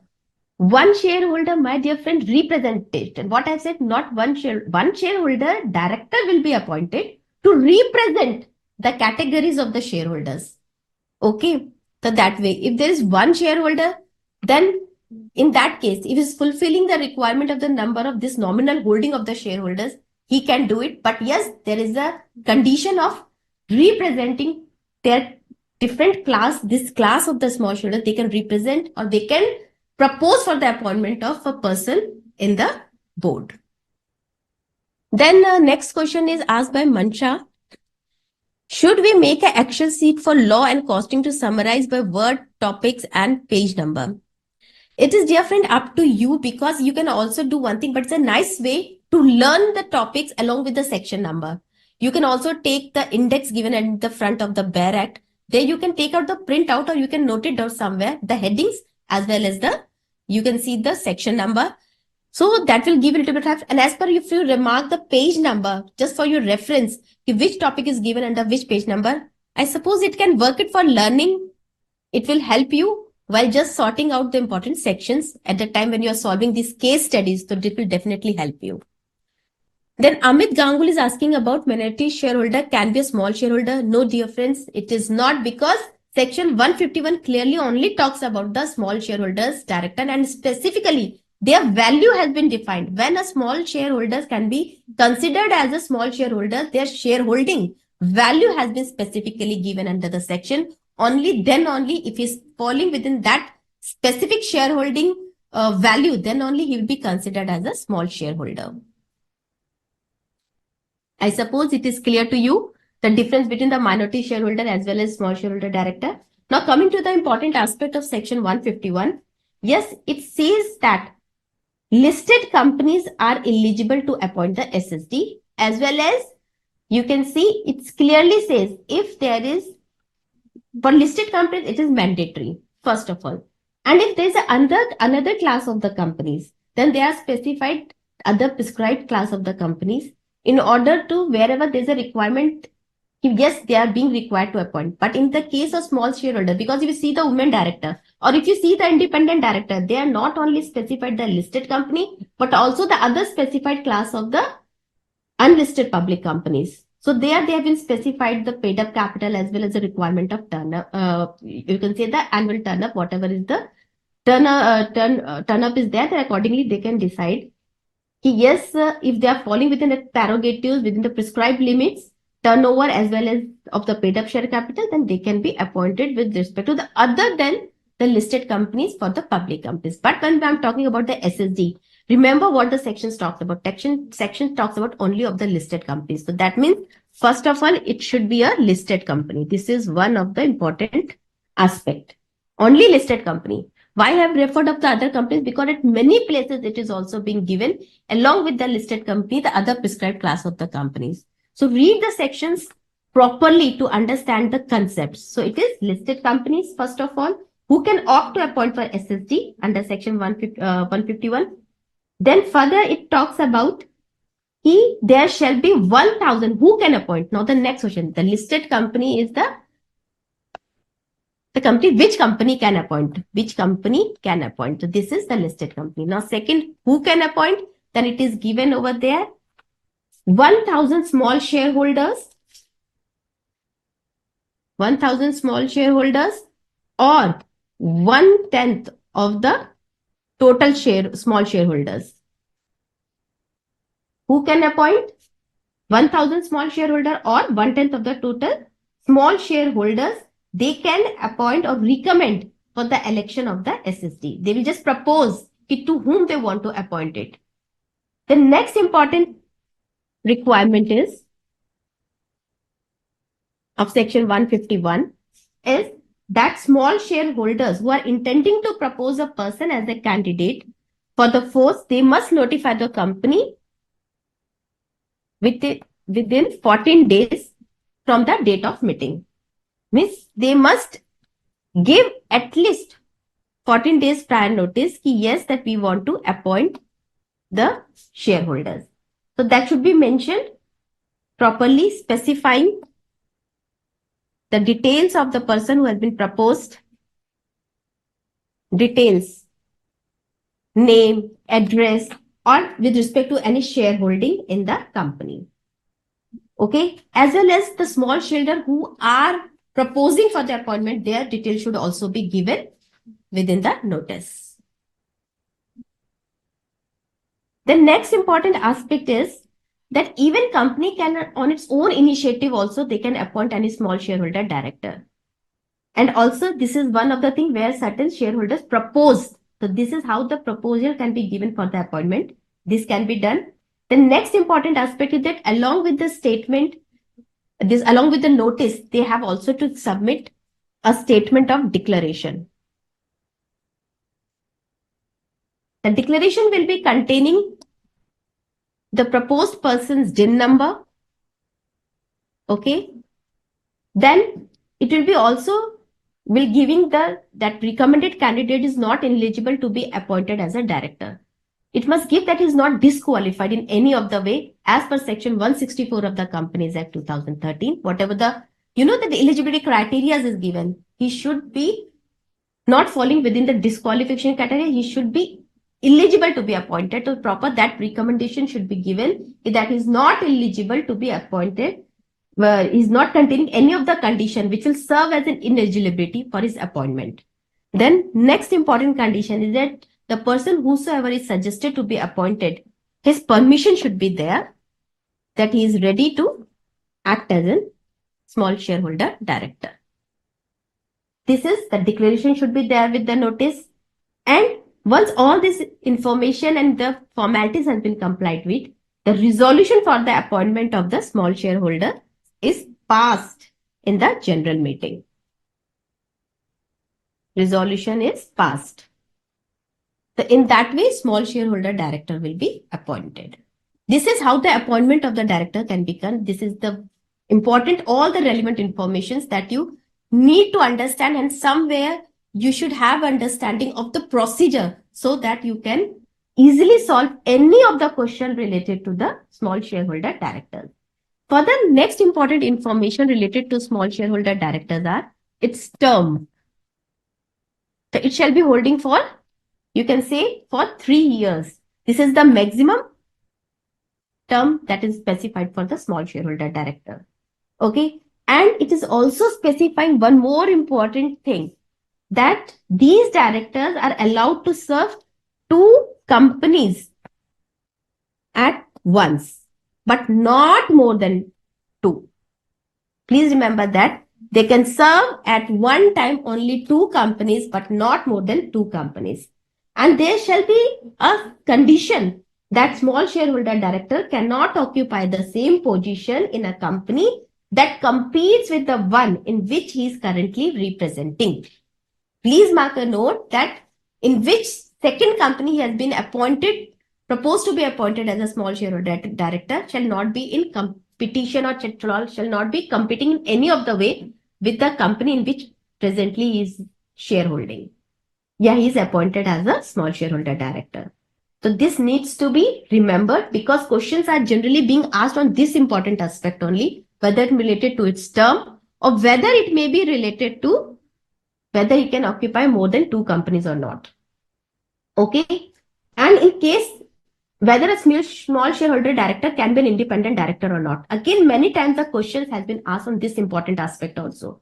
So it says that yes, it is not mandatory, but yes, if he occupies or if he is eligible under the condition that has been specified for the person to be an independent director under section 149 subsection 6, if he is fulfilling all the requirements of the independent directors, then such small shareholder director can also be appointed as an independent director. Only the thing, if he complies with the conditions, whatever it is specified for the independent director. If he fulfills all that conditions, then yes, small shareholder director can also be an independent director. Only subject to the condition. Please remember that subject to the condition 149 subsection 6, whatever the condition is given, that condition is to be considered. Then these are the important things that I have brought before you the notice respect to the small shareholder. Every important aspect, every important point has been covered. Now moving to this question to answer. Yes. Already you can see 500 and majority of who was proposed is 400. That means definitely it is more than 1/10 because the requirement is of 1000 or 1/10. So this is, you can apparently see it is more than 1/10 of the total small shareholder directors, because 1/10 of this total small shareholder will come to 50. So that way, if you see, it is complying this requirement, and they want to appoint Mr. Brijesh. Okay. So it has been said that he's already holding 10,000 equity shares in the company, but nowhere in the act talks about the person who is so proposed to be appointed with respect to his shareholding. Nowhere it has been defined. And no eligibility criteria has been defined whether a director to be appointed as a small shareholder should also be a small shareholder. Nowhere it is being defined. Okay. Now moving to the question, let's see.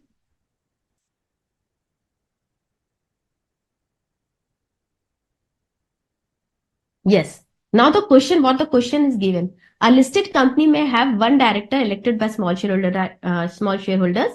Now, because at least one small shareholder must be there. So that is why they have said one small shareholder. The provision and the provision. Yes.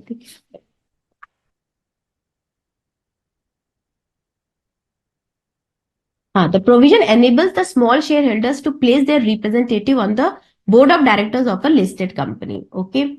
So that the voice is also listened effectively. Now, small shareholders are entitled to give notice, right, to make appointment of small shareholders. Now, here you are seeing whether the question information is given. Now that this is the requirement, you have to focus on the requirement of the question. What is the requirement? Now it's asking whether 400 small shareholders of Vallabh Cotton Limited are in position to propose the appointment of Mr. Brijesh as a small shareholders director. So yes, what were the requirement for the proposal of being appointing any person as small shareholder director? So it was said that either 1000 small shareholders or 1/10 of the total small shareholder director. So here, if the notice is given by at least 1000 small shareholder or 1/10, then, and when these two values are given, you have to find out whichever is lower. In this case, you are seeing there are 500 shareholders total. So first of all, already the first conditions become the worth. It is of no use or it is useless because it becomes trivial. It is of no use. Then second thing, the 1/10 of the total number, because since we are having 500 total, so 1/10 of it will be becoming the 50. Now, whichever is lower, of course, this 50. 50 is the lower one. So considering that, yes, here the number of the person who has proposed, they have complied with this requirement of 1/10 total number of shareholders. So without giving answer to this particular A part, now moving to the next part first. The second option, no, the notice may be given by at least 1000 small shareholder or 1/10 the total number of shareholder, whichever is higher. So this is what, here you can see the difference. Yes. Though the provision stated is given that 1000 against small shareholder of 1/10, but whichever is higher has been marked over here. This is against, this is against the compliance or the requirement of the law for the appointment of small shareholder. So you can see this, because of this usage of the word whichever is higher, this option gets wrong. Now the third option, the notice may be given at least by 1000 small shareholders. This is again a half provision. And considering, if you see, you will simply say, no, they cannot be obtained. There are only 500 shareholders. But as per the requirement of legal, you have to consider both the limits, and whichever limit is lower, then accordingly you have to go with the appointment of the smallholder share directors. The next last option is, yes, the notice may be given by at least 9/10 of the total number of the directors. Again, this is wrong as per the law.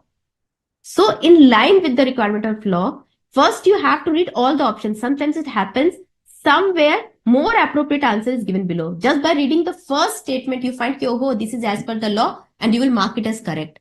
But dear friends, requested to kindly read the other options also in order to come with the most appropriate answer.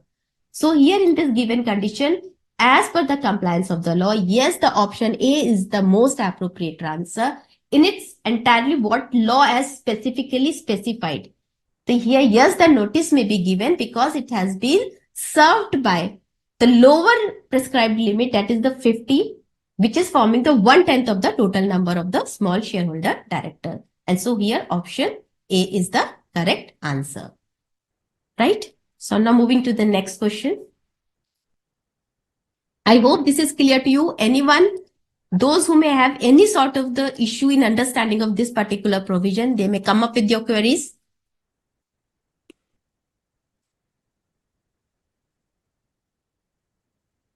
Namrata, Prasad, Amit, Manisha.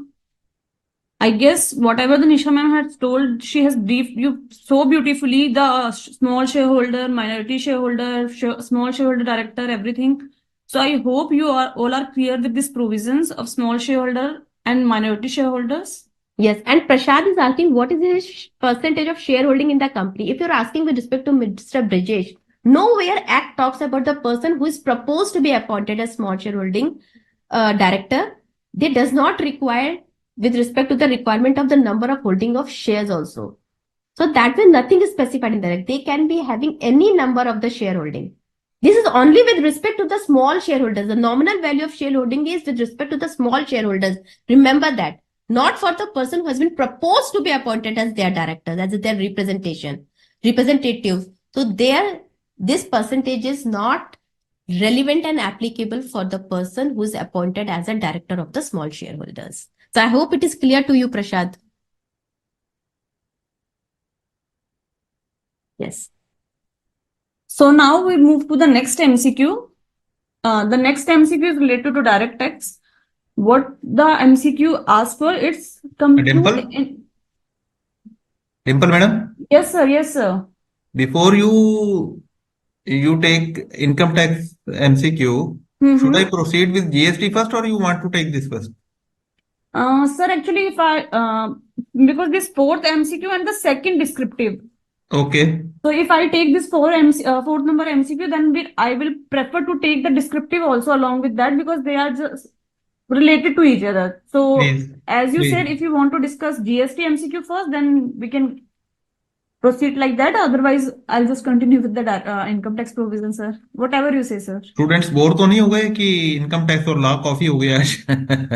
Let's just ask from the student then. हाँ जी. Let's just ask from the student if they want to Okay. continue with the income tax or they just want now GST provision, some MCQs related to GST. Yes, students. Should we continue with income tax only or first we should take GST? Dimple madam is saying that ask the students. We will take both GST and income tax, but because as sir said, already we have taken an MCQ for income tax and then for law. Namrata is asking GST or Prasad, Suraj. So we have a majority for GST. Okay. Hand it over to you, sir, now. Okay, thank you, Dimple. Thank you. So first of all, I will be taking question number 8, students. Question number 8 of the case study. Compute the ITC admissible under GST law to IGT Private Limited in respect of various inputs purchased, input services availed during the month of February. So students, the data relating to this is in the last part of the case study. Nisha madam, can you go to the... Yes, sir. Moving to the last part of the case study, sir. So if you, IGT Private Limited is in the business of manufacturing of textile products, the accounts team, Nisha madam थोड़ा सा इसको और वो कर दो, slide कर दो. क्या करना है सर? बड़ा करना है? नहीं थोड़ा सा ऊपर कर दीजिए इसको. अच्छा, ओके. नहीं ये नीचे हो गया. हाँ, आईजीटी ये क्लियरली नजर आ जाए ना मुझे. आईजीटी और ऊपर कर सकते हैं. हाँ, और कर दो सर. हाँ सर. हाँ, कर दो अभी कर दो. नीचे टेबल भी अभी यहाँ तक ठीक है. IGT Private Limited is in the business of manufacturing of textile products. The accounts team is not much aware about GST laws. Earlier, GST work of the company was being taken here by other company. Now it has come to Kapoor and Company, and CA Piyush Makkad, as I told you earlier, is looking after the GST part. Accountant has correctly taken all other input ITC related to the company, but he was confused with respect to the following ITC. Okay. So inputs purchased and input services availed in the month of February. First item is goods purchased without invoice. ITC कितना 40,000 students. Now if you go to section 16. If you go to section 16 of the GST law, section 16 of the GST law, students, talks about eligibility and conditions for taking ITC. Students आप मैंने जैसा कि बताया था, आप थोड़ा सा note करेंगे तो आपको ज्यादा अच्छा समझ में आएगा और ज्यादा क्लैरिटी ऑफ थॉट आपका बढ़ने वाला है. सेक्शन 16 का sub section 1, section 16 sub section 1 eligibility बताता है कि every registered person subject to condition restrictions as may be prescribed be entitled to take credit of ITC on any supply of goods or services. Means on any supply of goods or services, or both, which are of course used in the course or furtherance of business. Any supply means अगर आप intent देखें law का, if you see the intent of the law, then ITC is freely allowable. ITC is freely allowable on any supply of goods or services or both.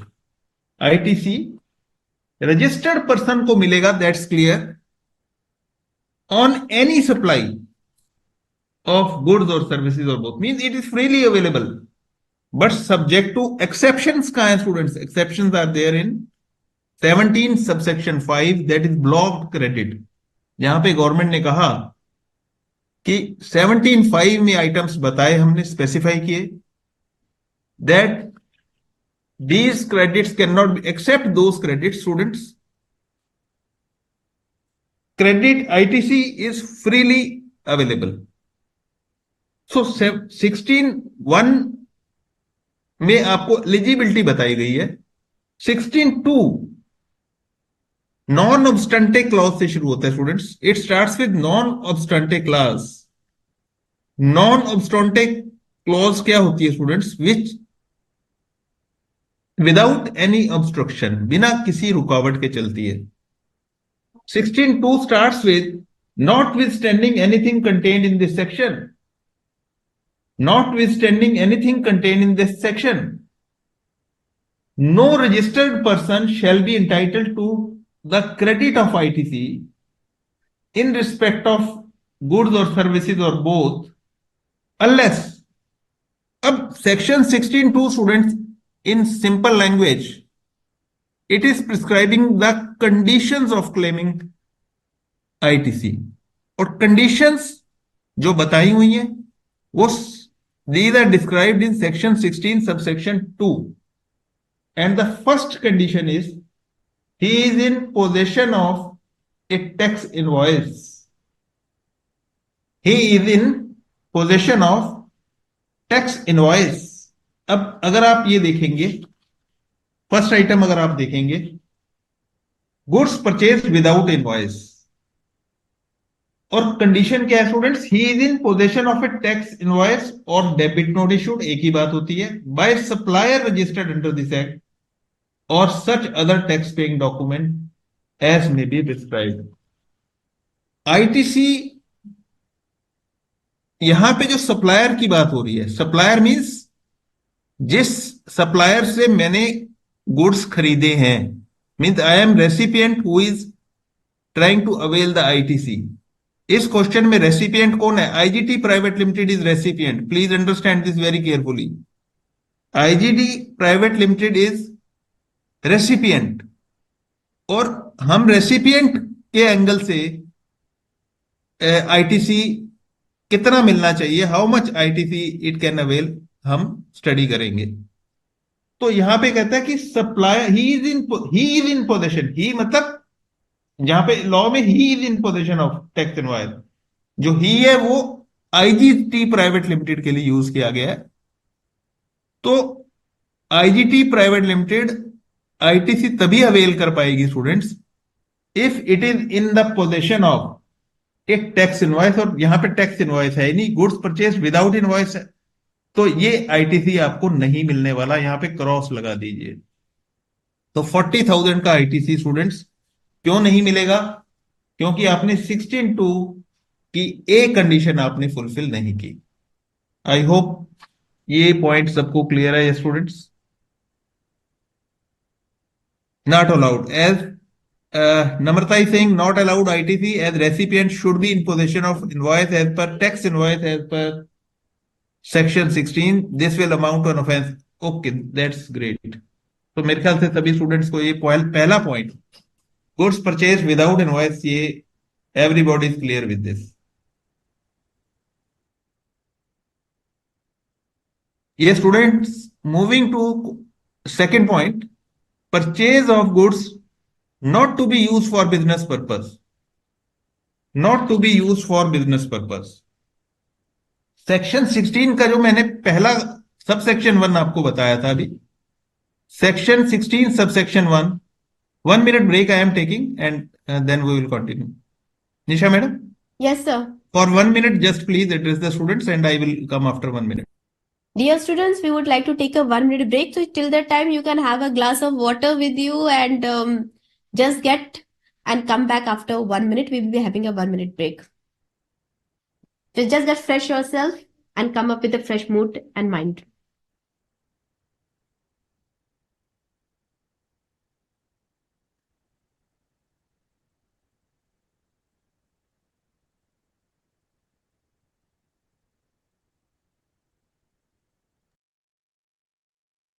Yes students, sorry for the interruption।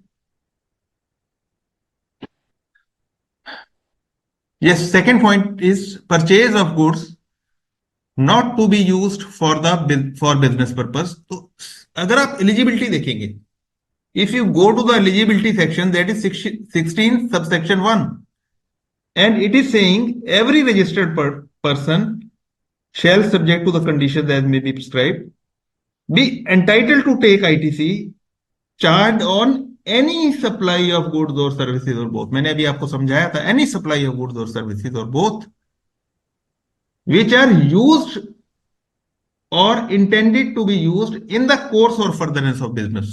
in the course or further, तो ये section 16 की sub section 1 में ही लिखी हुई है students.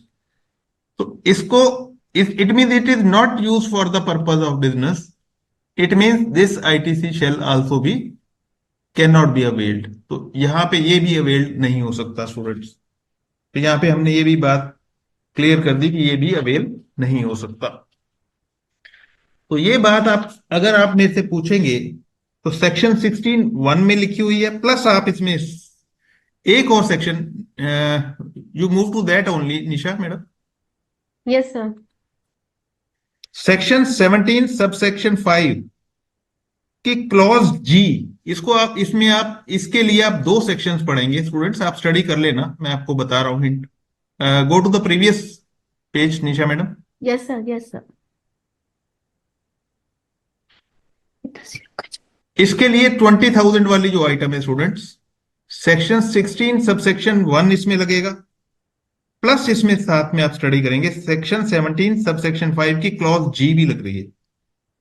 उसमें हम क्या ब्लॉक क्रेडिट है स्टूडेंट्स, उसमें कि पर्सनल कंजम्पशन के लिए, यहां पे use for business purpose, not to be use for, it mean personal purpose के लिए अगर यूज हुआ है तो ब्लॉक क्रेडिट भी है। सेक्शन 17(5) की जी क्लॉज अगर आप देखेंगे और page number 7.64 of the study material अगर आप जाएंगे तो ये आप पेज नंबर भी नोट कर लीजिए स्टूडेंट्स, जो मैं स्टडी मटेरियल के आपको बता रहा हूं वहां पे ये बात लिखी हुई है। 7.64 पेज नंबर, निशा मैडम आप पेज नंबर भी साथ लिख दीजिए, यहां पे page number 7.64 of the study material, section 16 section 17 लिखना, सेक्शन 17 सबसेक्शन 5 क्लॉज इसमें है हमारी जी, जी क्लॉज, करेक्ट करेक्ट। तो और प्लस इसमें आप स्टडी करेंगे सेक्शन 16 सब सेक्शन 1। इन दोनों की कंबाइंड रीडिंग से अगर आप देखेंगे तो ये आईटीसी अवेलेबल नहीं होगा students. Invert supplies use for personal consumption, section 17 sub section 5 की क्लॉज जी में अगर जाएंगे तो inward supplies use for personal consumption means not to be use for business purpose, उसमें बोल दिया purchase of goods not to be use for business purpose, means personal consumption के लिए यूज हो रहे थे। तो आप इन दोनों सेक्शंस की कंबाइंड रीडिंग करते हैं तो ये अलाउड नहीं होगा, कैन नॉट बी अवेल्ड है। Yes, you can move to next Nisha ma'am.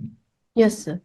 Yes, moving to next item is purchase of goods from Sethi Lal and Sons, invoice of Sethi Lal and Sons received in the month of February, but goods were received in the month. अब goods तो उस month में मुझे receive हुआ ही नहीं, और ITC को section 16 sub section 2 important condition बताता है कि goods must have been received. He has received, he means IGT private limited has received the goods और सर्विसेज और बोथ। तो यहां पे गुड्स की बात हो रही है, तो उसने क्या गुड्स रिसीव कर लिए फरवरी में? आंसर यहां पे नो आ रहा है। तो स्टूडेंट्स क्योंकि उसने गुड्स रिसीव ही नहीं किए, तो यहां पे आप सेक्शन नोट करें, सेक्शन 16 सब सेक्शन 2 की क्लॉज बी, क्लॉज बी। और पेज नंबर आपके स्टडी मटेरियल का 7.10 पे आप ये देख सकते हैं स्टूडेंट्स। तो ये भी आपको he can not avail that, ये भी अवेल नहीं कर सकते। अभी आंसर भी हम देखेंगे स्टूडेंट्स, अभी आंसर पे मैं जंप नहीं कर रहा हूं, आंसर भी अभी आपको दिखाऊंगा। पॉल्यूशन नेक्स्ट आइटम है students, pollution control equipment used in the factory.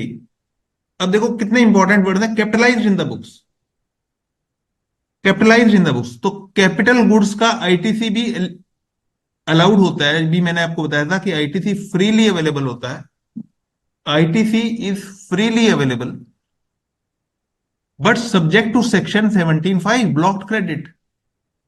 अब पॉल्यूशन कंट्रोल इक्विपमेंट यूज, इसमें एक और कंडीशन जो बहुत इंपॉर्टेंट लग जाती है स्टूडेंट्स, ये मेरे को आईटीसी मिल जाएगा 1.5 लाख का, कैपिटल गुड्स का भी मिल जाएगा, लेकिन इसमें एक बहुत इंपॉर्टेंट आप बात ध्यान रखना, that is section 16 subsection 3।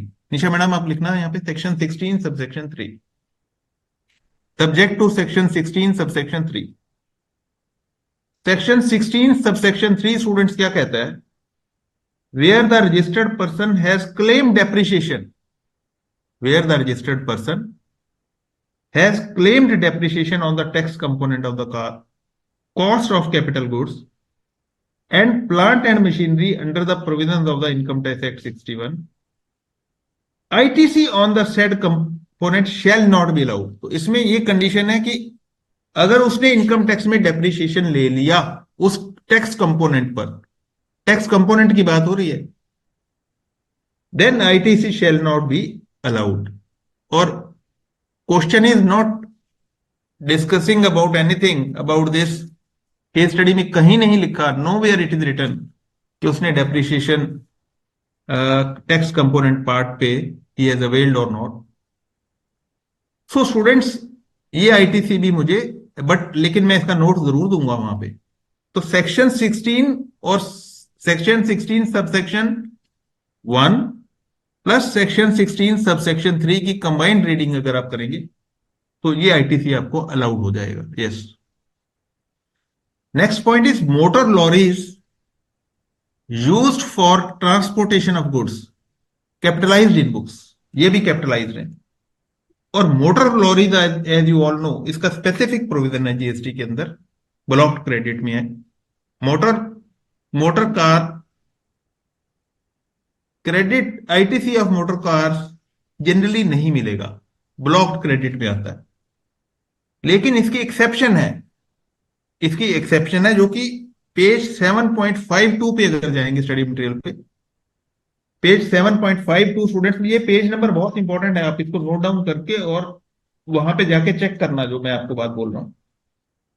ITC on motor vehicles other than ineligible motor vehicles, for example, motor vehicle used for transportation of goods for any purpose is allowed use for transportation of goods. Dumpers means if it is used for motor vehicle is used for transportation of goods, then ITC would be allowed. तो ये आप 7.52 पे ये बात clearly mentioned है students. इसमें कोई doubt नहीं. तो आपको pollution control equipment to 1,50,000 allowed होगा. इस पे टिक मार्क कर देना निशा मैडम. Yes, sir. 1,50,000 पे बॉक्स के अंदर ही. हाँ, ग्रेट. मोटर लॉरीज का भी आपको मिल जाएगा 2,50,000 students. Electrical transformers used in the factory capitalized in the books, ये भी कैपिटलाइज्ड हो गया स्टूडेंट्स. तो इसका भी आईटीसी मिल जाएगा प्रोवाइडेड कि मैंने 16(3) की कंडीशन पूरी कर ली हो, कि मैंने डेप्रिसिएशन टैक्स कंपोनेंट डेप्रिसिएशन उस पर डेप्रिसिएशन ना लिया हो. Double benefit I can not take. Capital goods to be next item I am coming moving to. Capital goods to be used as parts purchased from supplier paying tax under the composition scheme, and such composite tax has not been collected from IGT private limited by the supplier. Very important thing. तो students अब composition scheme आप सब, मैं वो composition scheme अभी नहीं समझा रहा हूं आपको. कंपोजिशन स्कीम में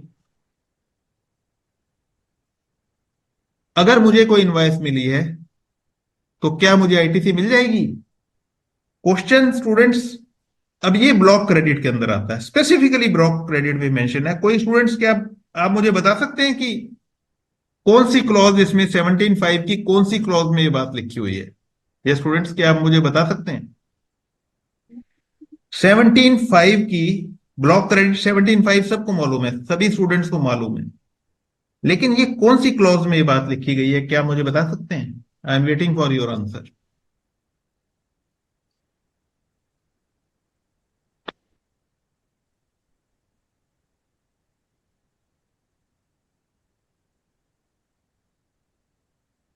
ये स्टूडेंट्स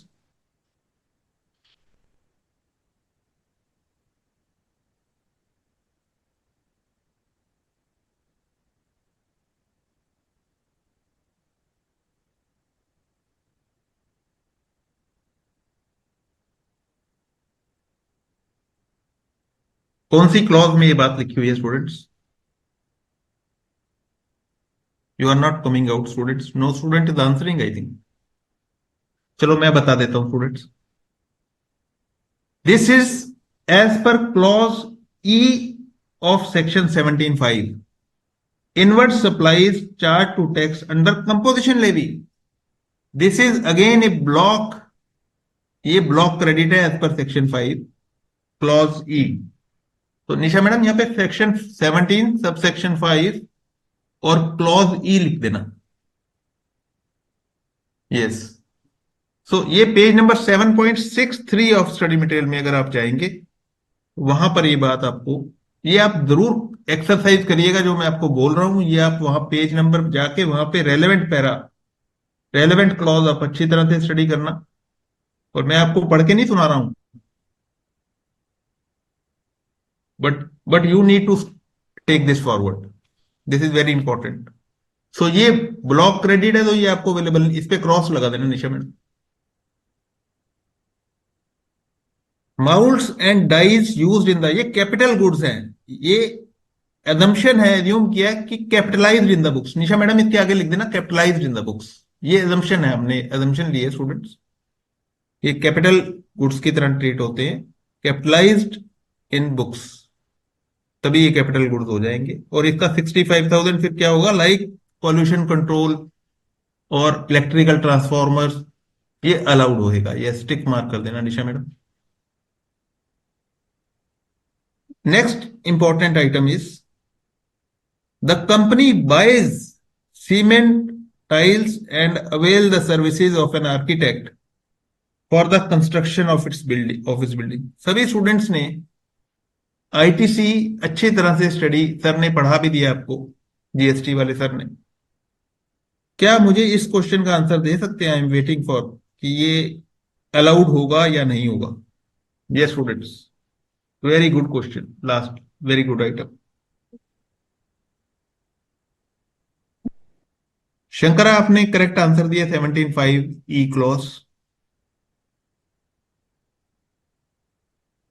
शंकरा आपने जो क्वेश्चन पूछा है आपकी फेब्रवरी में इनवॉइस और अगर गुड्स मार्च में रिसीव हो तो ऑब्वियसली मिल जाना चाहिए उसमें, उस केस में, क्योंकि कंडीशन जब पूरी होगी तो 16.2 की कंडीशन जब आप पूरी करोगे तो आपको मिल जाएगा।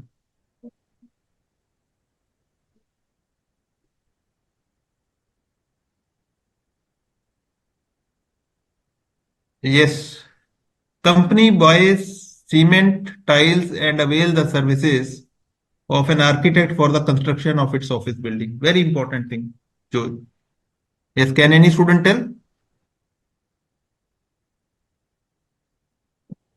Yes, students, ये नोट कर लीजिए आप।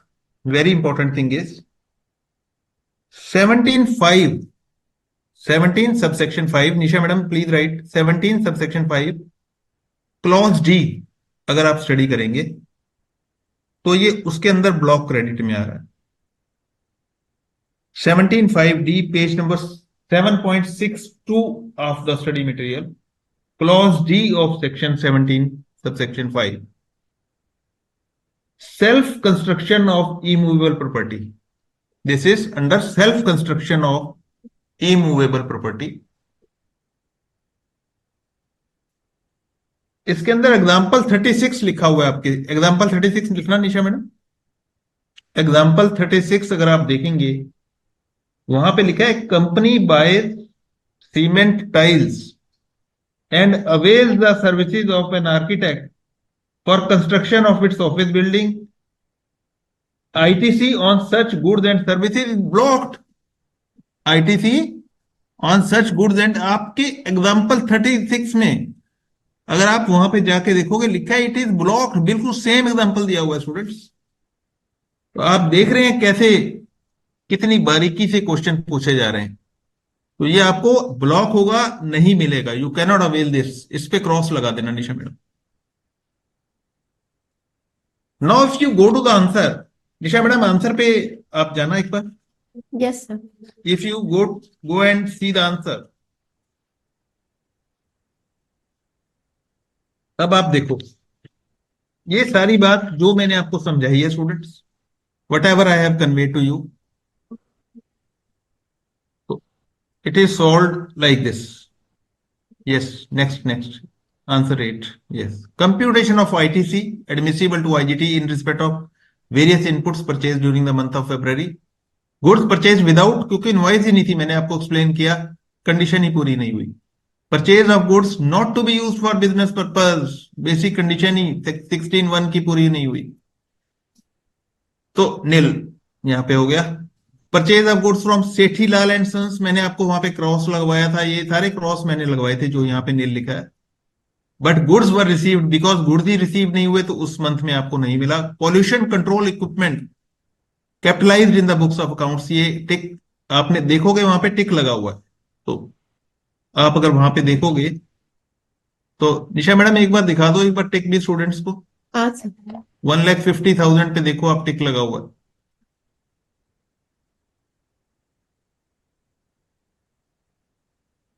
$1,50,000 पे टिक लगा हुआ, देखो आप 250 पे टिक है। अब ये याद रखना आप 225 पे और 65 पे, 250, 225 और 65, ये 3 बातें आपको याद रखनी है। अभी मैं आपको दिखा देता हूं।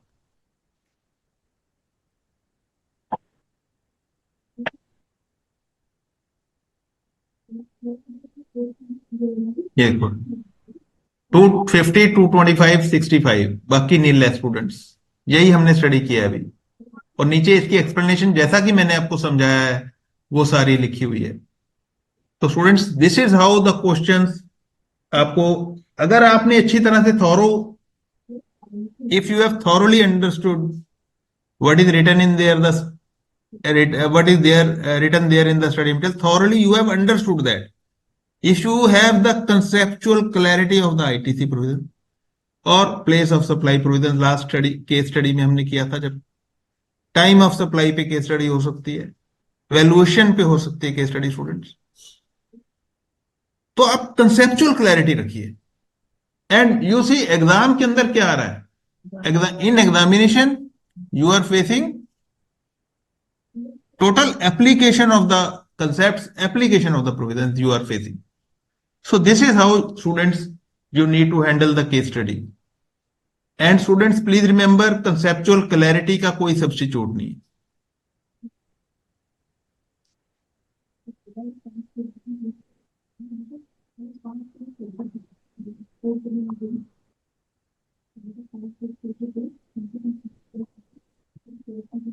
Yes, moving to the MCQ which is related to the GST. MCQ number, this is 2. MCQ 2 students, उसमें क्या ब्लॉक क्रेडिट से रिलेटेड है, credit of tax paid on almost every item input and input service for supply of taxable goods is allowed under GST except a list of items provided, that is 17(5). except list of items कहां दी हुई है, section 17(5) में दी हुई है। और 16(1) कहता है कि credit of almost every item is allowed, input and input services ITC जो है अलाउड है, फ्रीली अवेलेबल है। Thus ITC on such items is not allowed even though the same may qualify as input, चाहे वो input qualify हो रहे हैं, चाहे इनपुट सर्विसेज भी, कैपिटल गुड्स भी क्वालिफाई हो रहे हैं, लेकिन फिर भी नहीं मिलता। तो उनके बेसिस पे स्टूडेंट्स आप ये क्वेश्चन आंसर करें कि which of the following ITC admissible under GST. अब इसमें आपको बताना एडमिसिबल किसका होगा, पहला। अब अगर स्टूडेंट्स आप एक बेसिक बात अगर ध्यान में रखोगे कि अगर आप जीएसटी गवर्नमेंट को कमा के दोगे, if you earn the GST, ठीक है, तो आप ये आईटीसी क्लेम कर सकते हैं। अगर if you are not earning the GST on outward supply, तो आप आईटीसी क्लेम नहीं करें। ये मोटा सा एक फॉर्मूला है। So goods lost, stolen, destroyed, written off, ये तो इसमें तो आईटीसी क्लेम क्रॉस कर दो निशा मैडम इसे, इसमें तो आपको आईटीसी मिलने वाला नहीं है, ये ब्लॉक्ड है। और ये block clause H of section 17(5) के अंदर ब्लॉक्ड है स्टूडेंट। अगर आप क्लॉज एच देखेंगे, निशा मैडम ये लिख देना, सेक्शन 17(5) एच के अंदर ब्लॉक है। और पेज 7.64 पे ये पॉइंट डिस्कस है। स्टूडेंट्स आप जरूर देखना, ये जो मैं यहाँ पे पेज नंबर भी लिख रहा हूं आपके रेफरेंस के लिए, और सेक्शन नंबर भी लिख रहा हूं कि कहां पे ब्लॉक है। अभी मैं बी पॉइंट के, service of general insurance of motor vehicles for transportation of persons having approved seating capacity of 7 persons. Motor car का स्टूडेंट्स 13 और लेस देन 13%, 13 और लेस देन 13% आईटीसी ब्लॉक होता है। अब नेचुरली हम उसी मोटर कार के इंश्योरेंस की बात कर रहे हैं, उसी मोटर कार के, we are talking of the insurance of the same motor car. अब यहां पे 7 पर्सन्स हैं, सिटिंग कैपेसिटी ऑफ 7 पर्सन्स, तो 13 और लेस देन 13% आईटीसी ब्लॉक होता है। अब यहां पे 7% है, मींस इस मोटर कार का आईटीसी ब्लॉक होगा, और इसी से रिलेटेड अगर मैं इंश्योरेंस पे कर रहा हूं तो वो भी ब्लॉक होगा। ये भी क्रॉस कर दें निशा मैडम। ये क्लियरली आपके मटेरियल में बात, अगर आप मोटर कार के प्रोविजन देखोगे उसमें क्लियरली लिखा हुआ है, सेक्शन 17(5) क्लॉज ए, और आप 7.51 पेज पे आप देख सकते हैं, क्लियरली लिखी हुई है।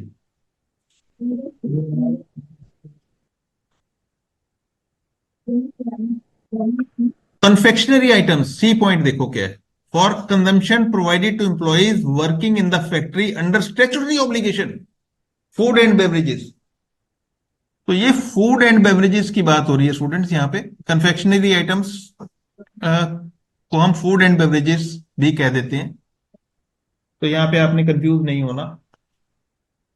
Food and beverages provided to employees working in the factory under statutory, अगर स्टेचुटरी ऑब्लिगेशन हो जाती है तो आप जीएसटी अवेल कर सकते हैं। ये बात आपको सबको क्लियर है कि अगर अंडर स्टेचुटरी ऑब्लिगेशन कोई काम करना पड़ रहा है तो दैट इज उसका आपको आईटीसी अवेलेबल होता है। Answer is there. And food and beverages procured from Mohan caterer for being used in dealers meet, तो ये तो इसका तो आईटीसी आपको मिलने वाला नहीं है।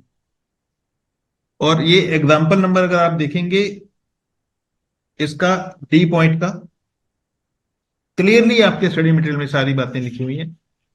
डी पॉइंट की अगर मैं बात करूं तो डी पॉइंट का एग्जांपल नंबर 26 है, page number 7.58। Example 26 and page number 7.58 है निशा मैडम। जी सर, क्या सर? 7.58 7.58 ओके 58। ये 7.8 लिखा है ना आपने, 58 लिख दीजिए इसको please. Yes, now it is coming right. 7.58 students, इस पे अगर आप जाके देखेंगे ITC on outdoor catering services availed by garment exporter for a marketing event organized for its perspective is blocked। तो food and beverages procured from Mohan caterers for being used in dealers meet हो यहां पे, या कोई marketing event हो आपका, तो उसका आईटीसी आपकी क्या होगी? ब्लॉक होगी। तो इस तरह से स्टूडेंट्स आप एग्जांपल्स बहुत अच्छे अच्छे दिए हुए,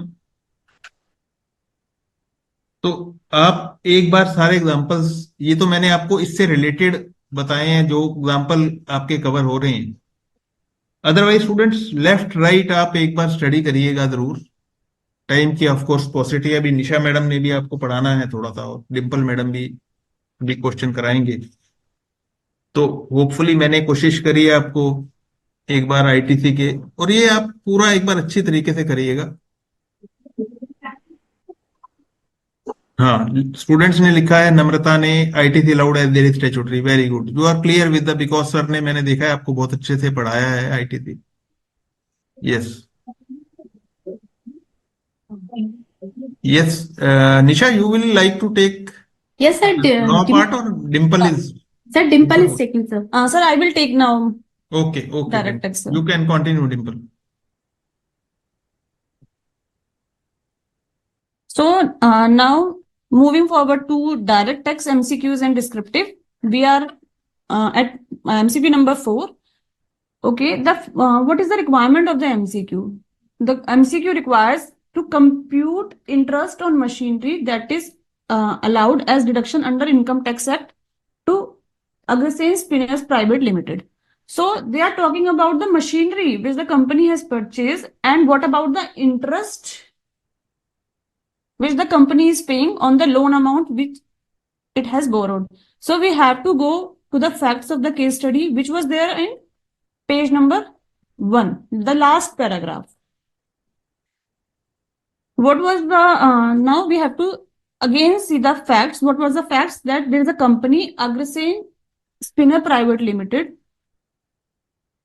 It was in the business of trading of yarns. Now the company wants to go forward in the area of manufacturing as well. Last year, company had made capital investment in construction of building. This year, company has purchased one machinery on 1st April 2023 for 10 crores. The company has purchased the machinery for 10 crores. Company had paid from their own fund 30%. It means they have the 30% they have used their own money. It means 3 crore they have spent it from their own pocket. And for the balance 70%, which is 7 crore, they have taken a loan from a bank at the rate 12% per annum. So regarding this interest, the interest which the company is paying at the rate 12% on this 7 crore, the MCQ is asking how much deduction would be available for that. So now we have to just understand what is the relevant provision in this context. So student, if you see there is section 36. The company is engaged in manufacturing and manufacturing business.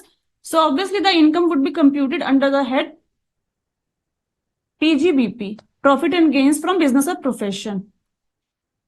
Under this, there is a section 36, which allows deduction for certain expenditures. So what are the expenditures?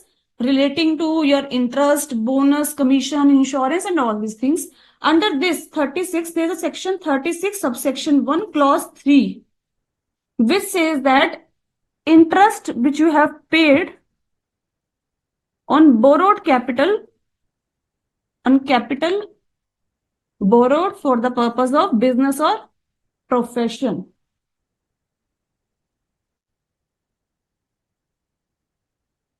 Borrowed for किसके लिए? For your business purpose. That would be allowed as deduction from while computing PGBP income. So this capital borrowed can be for any purpose relating to your business. It can be for your liability to pay to some creditors or to purchase this machinery in this case. So whatever the interest you are paying in this on this capital, it will be allowed as deduction. This section 37(1)(3) says, but there is a proviso. There is a proviso to section 36(1)(3), which says that if you are taking a loan or you have borrowed the capital for the purpose of acquisition of a new asset, acquisition of asset, then the interest which you are paying on this loan from the date, कब से कब तक? From the date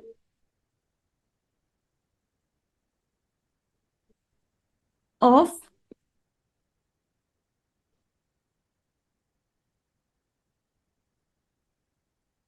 from the date on which capital was borrowed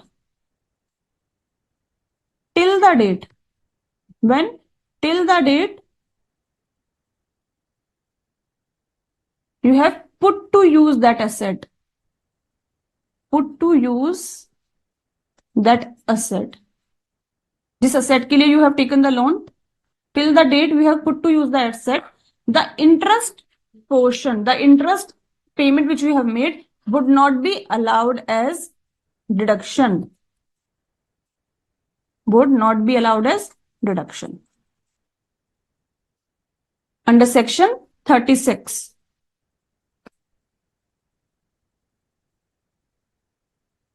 So it means what it says.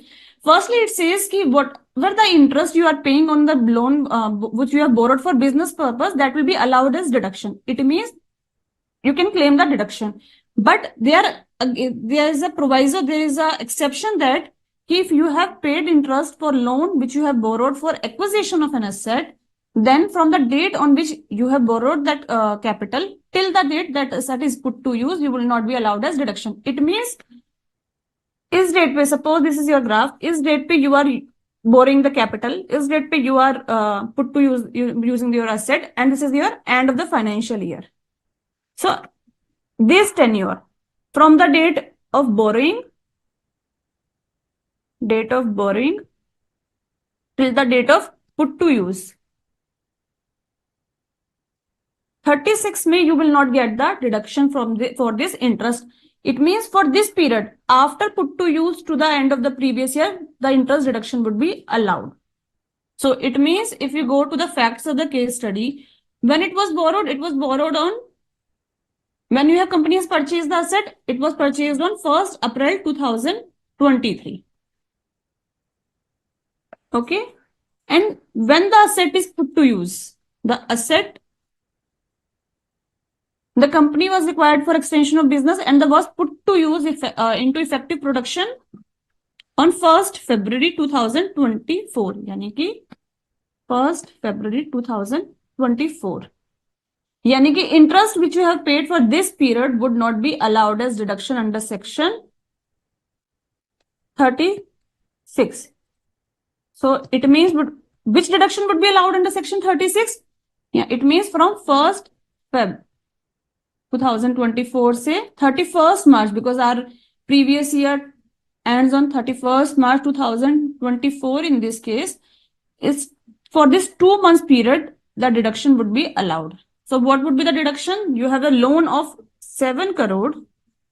Interest rate is 12% per annum, and the deduction would be allowed for these 2 months only after the put to use date.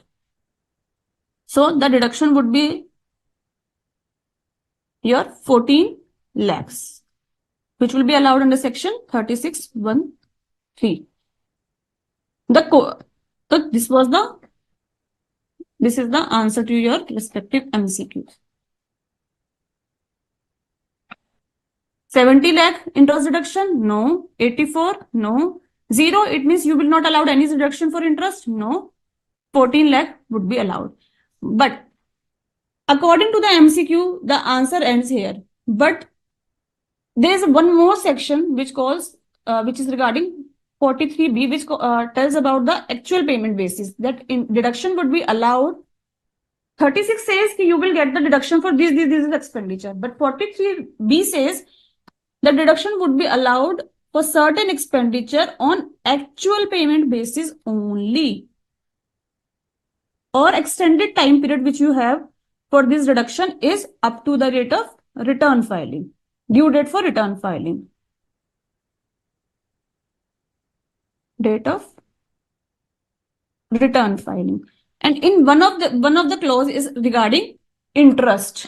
If you have to pay interest to any scheduled bank, you have taken a loan from scheduled bank, for cooperative bank,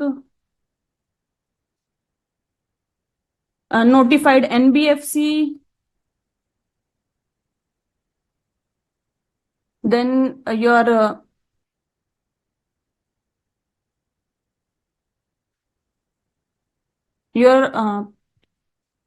state financial corporation, etc. Then in that case, the interest deduction would be allowed, because 36 allowed that interest deduction for business purpose, but this deduction would be allowed in the previous year in which you have made the actual payment. So yani ki suppose interest relates to, in this case, 2023-24. This is the extended part which I am telling. This is not the requirement of the MCQ. This is the extended part. Interest relates to previous year 23-24, and you have taken a loan from a bank. So in that case, interest would be allowed for these 2 months. The 2 months which you are talking about in this case study, for February and March, interest would be allowed if the company has paid the interest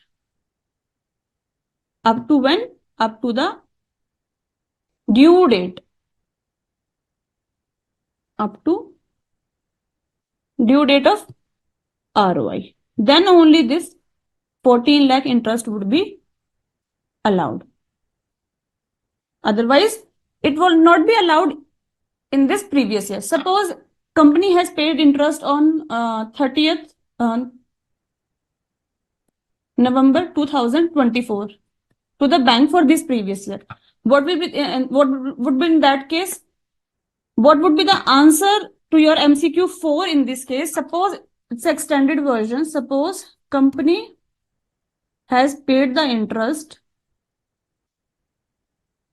had paid interest to bank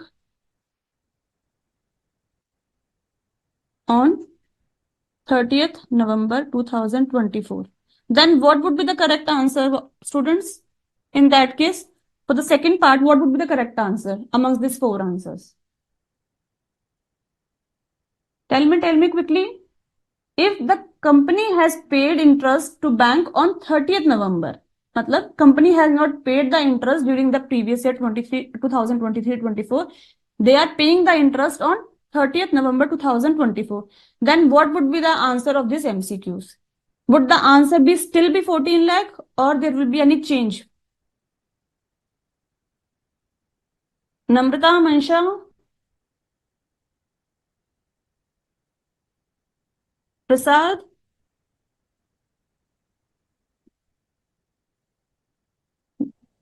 Waiting students, tell me what would be your answer?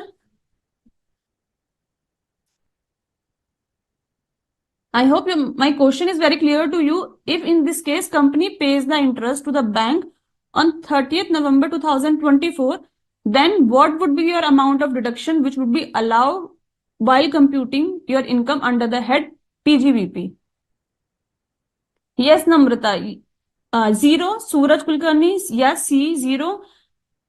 Not allowed as not paid till due date. Yeah, in this case, your answer would be C. If the company has not paid the interest up to the due date of filing return of income, then there will be no deduction allowed in the previous year 2023-24, but the deduction would be allowed in the year in which actual payment is made. It means interest would be allowed in previous year 2024-25, not in 2023-24. In the year in which liability was incurred. So this is the extended part.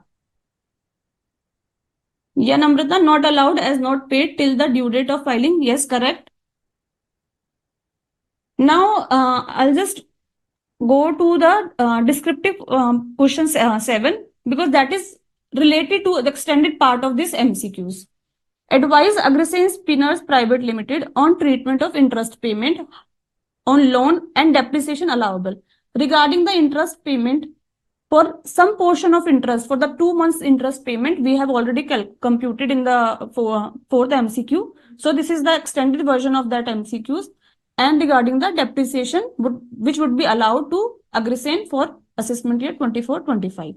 Assume that this machine is the only machine in the relevant block of asset, and the company is not opting for concessional rate under section 115 BA.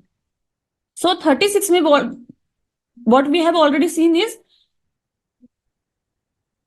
from the date on which loan was borrowed up to the date till the asset was put to use, that would not be allowed as deduction under section 36. Now for depreciation, what is the relevant section first? Depreciation, the relevant section is 32 as well as 43. What 43 says about actual cost of asset? Because on which amount you will compute the depreciation? On the actual cost only. So actual cost period, you have to go to section 43. 43 says what is your actual cost of the asset? Actual cost will be the actual cost to the assessee. It means the cost which the assessee has incurred is the actual cost of the asset. There is an explanation in the explanation 8 to section 43. What it says? It says something related to this, your interest only. What it says ki in regarding to interest, if you have borrowed some capital, borrowed some loan for the purpose of acquisition of asset, because we are talking about section 43, which relates to the actual cost of an asset. So 43 says regarding the interest part, which you are paying for the acquisition of that asset. It's a clarificatory explanation. The explanation says if you have borrowed the capital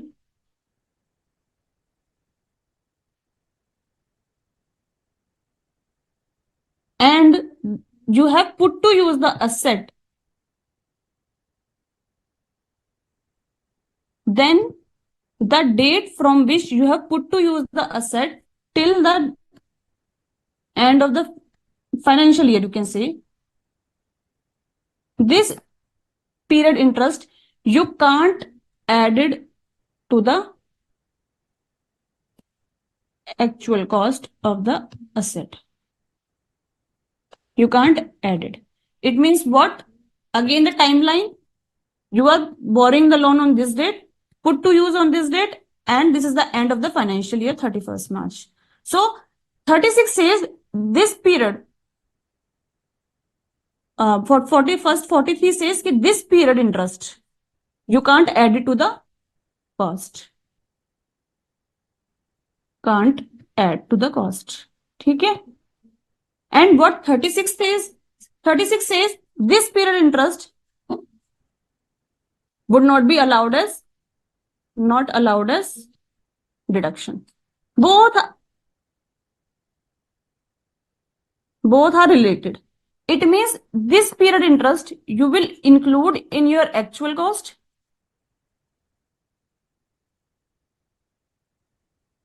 And this period interest will be allowed under section 36. So these two sections are interrelated. 36 not says about ki this period interest is allowed. This period interest is allowed. It is saying this period interest would not be allowed. Similarly, 43 is not saying what is you can include in the actual cost. It is saying you can't include this in the actual cost. So they are just clarifying both other sections. So if a 43 I see the capital actual cost, what was the actual cost of the machinery? That was 10 crore. So interest which you can capitalize is from the date yani ki 1st April 2023 till the day up to 1st February 2024. It means your 31st January. This year interest you will have to capitalize. That will be included in your cost of the machinery. How much interest is that? 7 crore loan into 12% per annum into 10 by 12, which comes to 70 lakh. It means 70 lakh interest would be added to your actual cost. So your actual cost would be 10 crore 70 lakh now. So for the purpose of claiming depreciation, you will claim depreciation on this amount. Regarding the 2 months, 1st February to 24 to 31st March 24, interest, it is already claimed under section 36. And for before that depreciation, it will be added to your actual cost.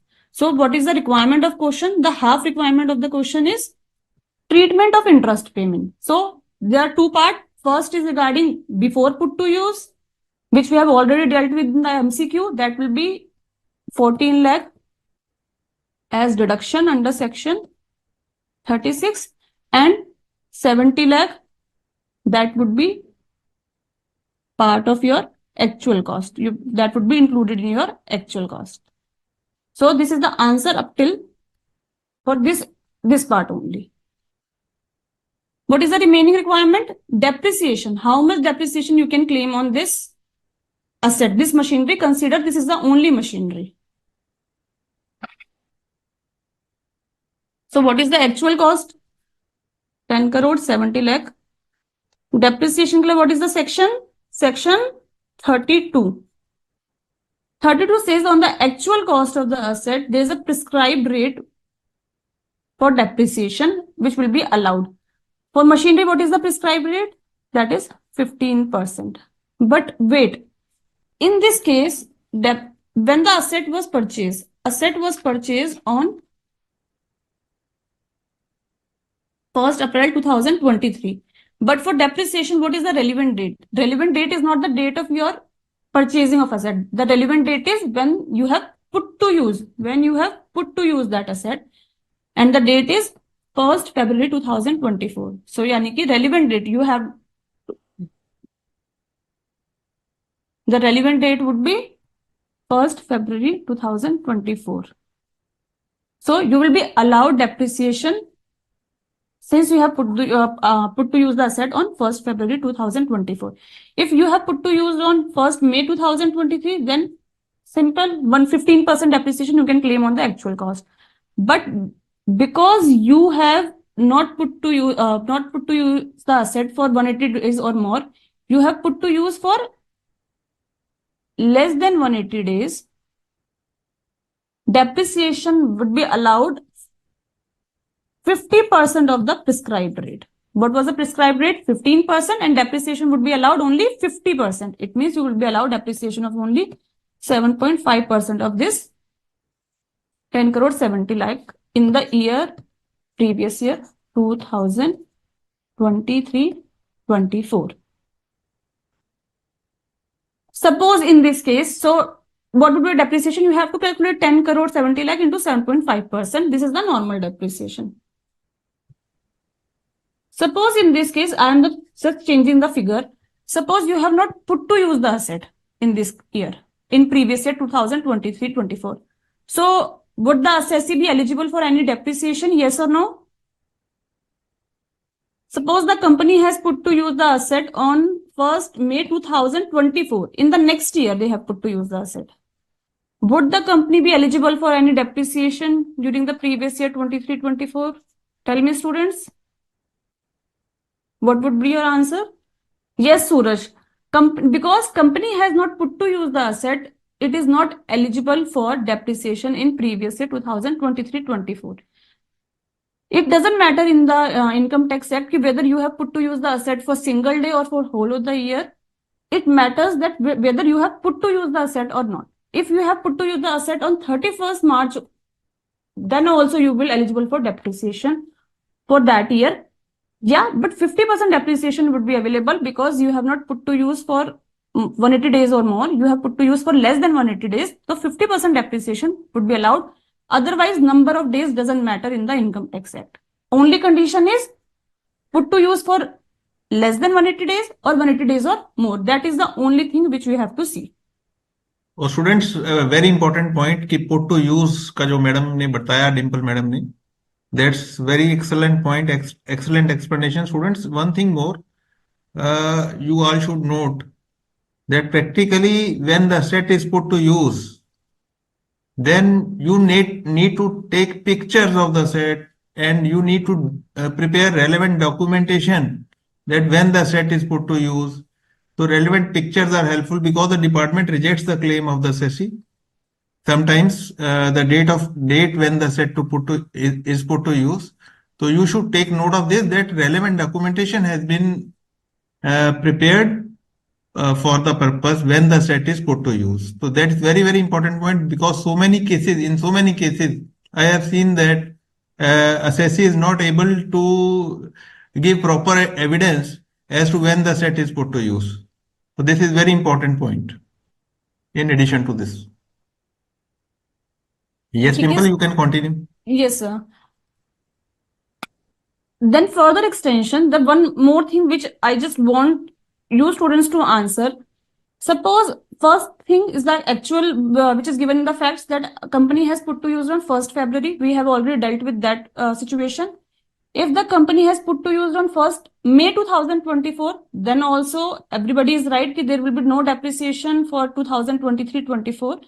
Suppose if the company has put to use the asset on 1st December 2024, then for previous year 23-24, there will be no depreciation. But what about previous year 24-25? Since company is the asset is put to use for less than 180 days in that year, 15% depreciation would be allowed, or 50% of 15% since the company has put to use for less than 180 days. What would be the correct answer for previous year 24-25 in this case, if the asset is put to use on 1st December 2000? Very good question, students. Very good question, madam जो पूछ रही हैं आपसे. तो please answer this question. Very good question. Come on, student, for previous year 2023-24, because asset was not put to use in that year, so there will be no depreciation for that year. But in the subsequent year, 1st December 2024, the asset was put to use. Since it was put to use for less than 180 days. Geeta is answering. Geeta says for previous year 24-25, full year depreciation will be taken. Manisha is saying 7.5%. Suraj 7.5%. Mixed opinion is coming, Dimple. Yes, sir. That is why I'm waiting for. Great. Kirti, Namrata. Before just explaining this, I just want what the student has understand so far. Kirti 15%. Okay, students. So in this case, the correct answer would be 15%, not 50% of 15%. Very good, very good. This is very good explanation. Because this condition of put to use less than 180 days wali condition, that would be relevant only in the year of acquisition. This condition is, students, relevant only in the year of acquisition. Very good explanation. So students, please take note of this. This is very very important point. और आप देखो कितनी बारीकी से, कितनी minutely madam ने आपको समझाया. ये पॉइंट बहुत इंपॉर्टेंट है from examination point of view. In DT paper this question is being asked in so much of the question papers I have seen this, that examiner is asking this question.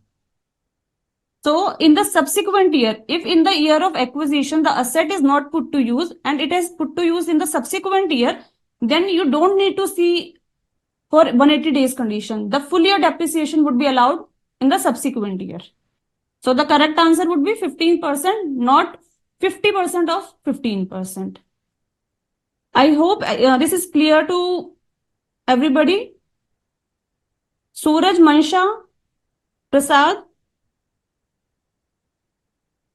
I am just mentioning this your name because you have wrote 7.5%. That's why I just want to just bring this topic in between. Ki only in the year of acquisition of asset, this condition is relevant 180 days wali.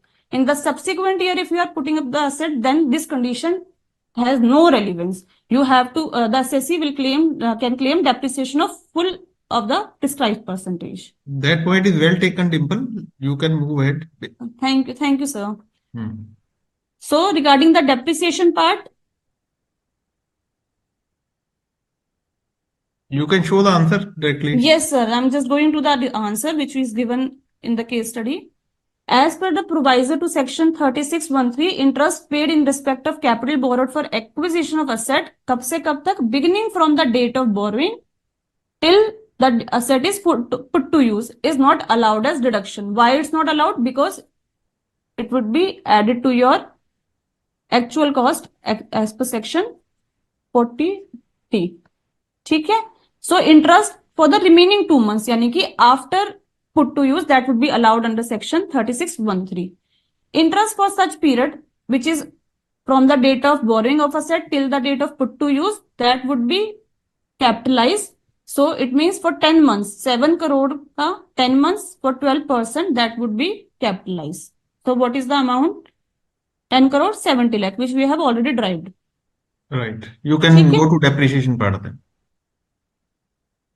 And interest for remaining 2 months, that would be allowed as deduction. This is already in MCQ number 4. Regarding the depreciation, I have just completed the part of the depreciation. Since the machinery is put to use for less than 180 days, in the previous year 23-24, depreciation would be restricted to 50% of 15%. So your depreciation would be 10 crore 70 lakh into 15% ka 50%. This is the thing. Now there is one more concept of additional depreciation.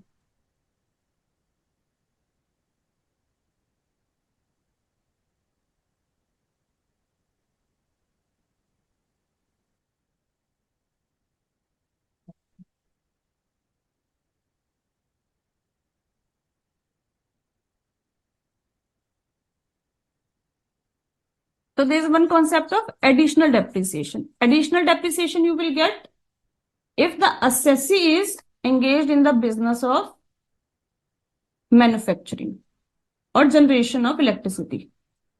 Then additional depreciation would be allowed.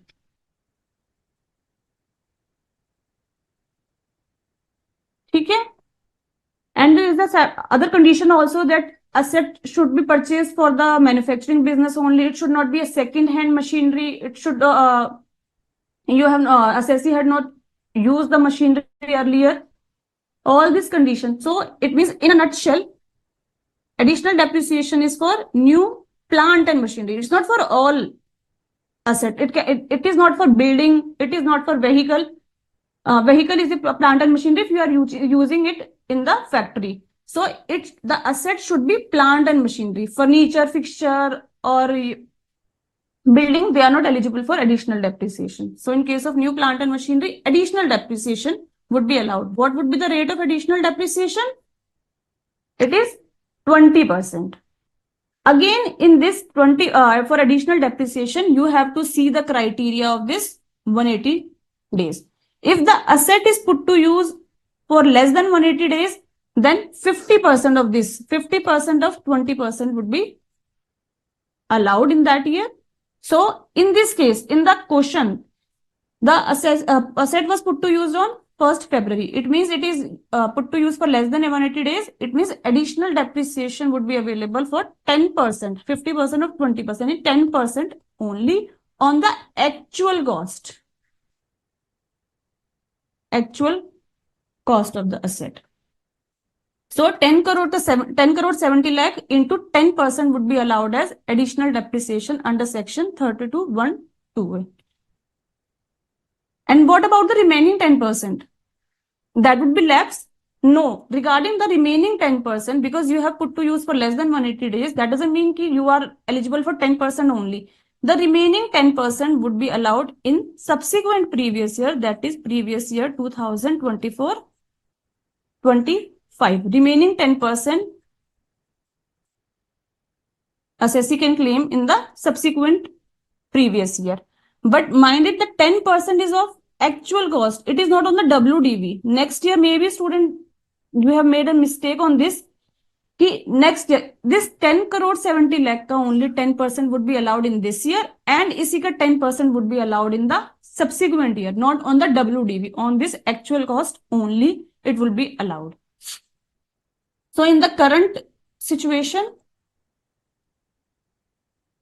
50% of 20%, that is 10%, would be allowed on 10 crore 70 lakhs. It is 1 crore 7 lakh.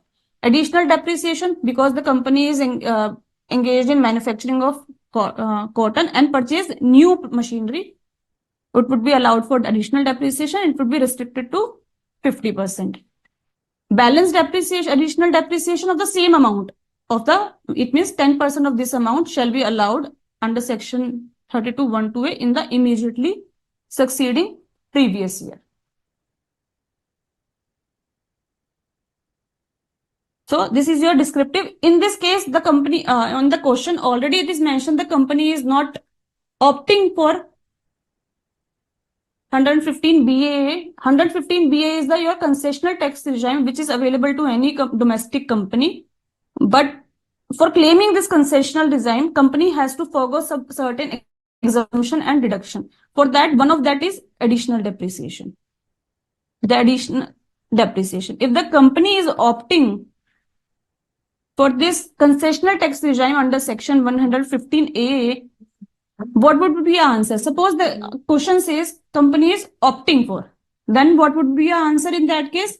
Your answer will be the same, but only the company would not be eligible for this additional depreciation in that case.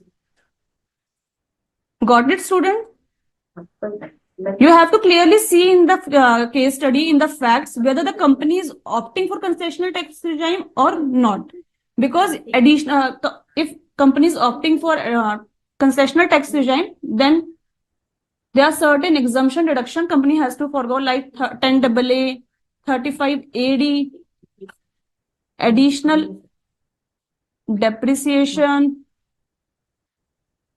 payment to scientific for universities and association for scientific research. Okay, sir. Deduction under section Okay, sir. chapter 6A, other than ATM or ATJJ, etc. These all exemption and deductions company has to forgo to claim to opt for concessional tax regime under section 115BA. So in that case, in this question, if the company is opting for that optional regime, then it would not be eligible for this additional depreciation. Otherwise, the interest partly there will be no change, and for this depreciation there would be no change. I hope it is clear to all of you regarding the income tax part, because in this case study we have these 2 MCQs and 1 descriptive question. related to your direct tax portion. Clear, Namrata? Yeah, Geeta, it's clear. Namrata, clear. If you have any doubt related to direct tax, then I would take it. Otherwise, I'll just give it over to. If the question is silent, on which regime? Asif, in the question is silent about the tax regime. In the case of company, because these are optional, 115 BAA and 115 BAB. These are the optional tax regime for which company has to opt. If question is silent about that, so you have to assume that company is not opting for this concessional tax regime. However, in case of individual HUF, if you see the concessional tax regime, which was under section 15 BAC, now becomes a default tax regime. So in that case, the situation is reversed. If the company is not opting out to not exercising the option to opt out of the default tax regime, they will be under section 15 BAC. So this is the difference. Company के लिए what is the main? Normal provision. Domestic company.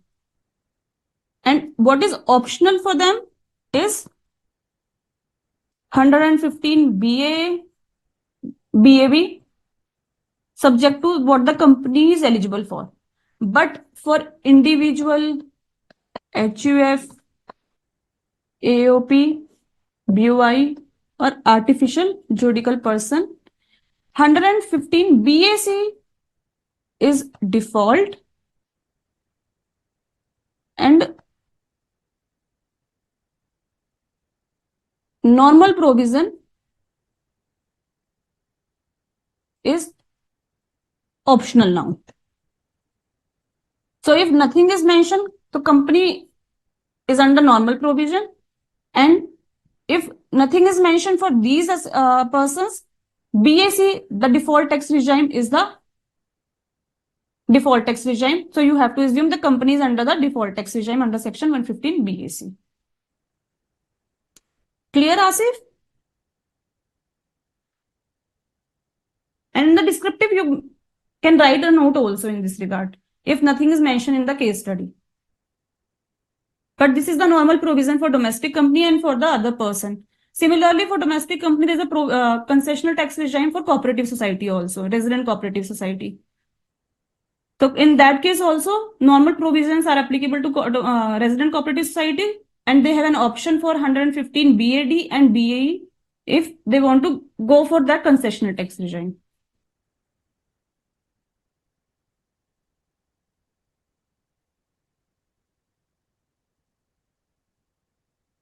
Now moving forward and hand over to Ms. Nisha. Thank Nisha, you, ma'am. Dimple. Thank you. Dear student, now we are left with one MCQ and one descriptive question. Both are based on the laws.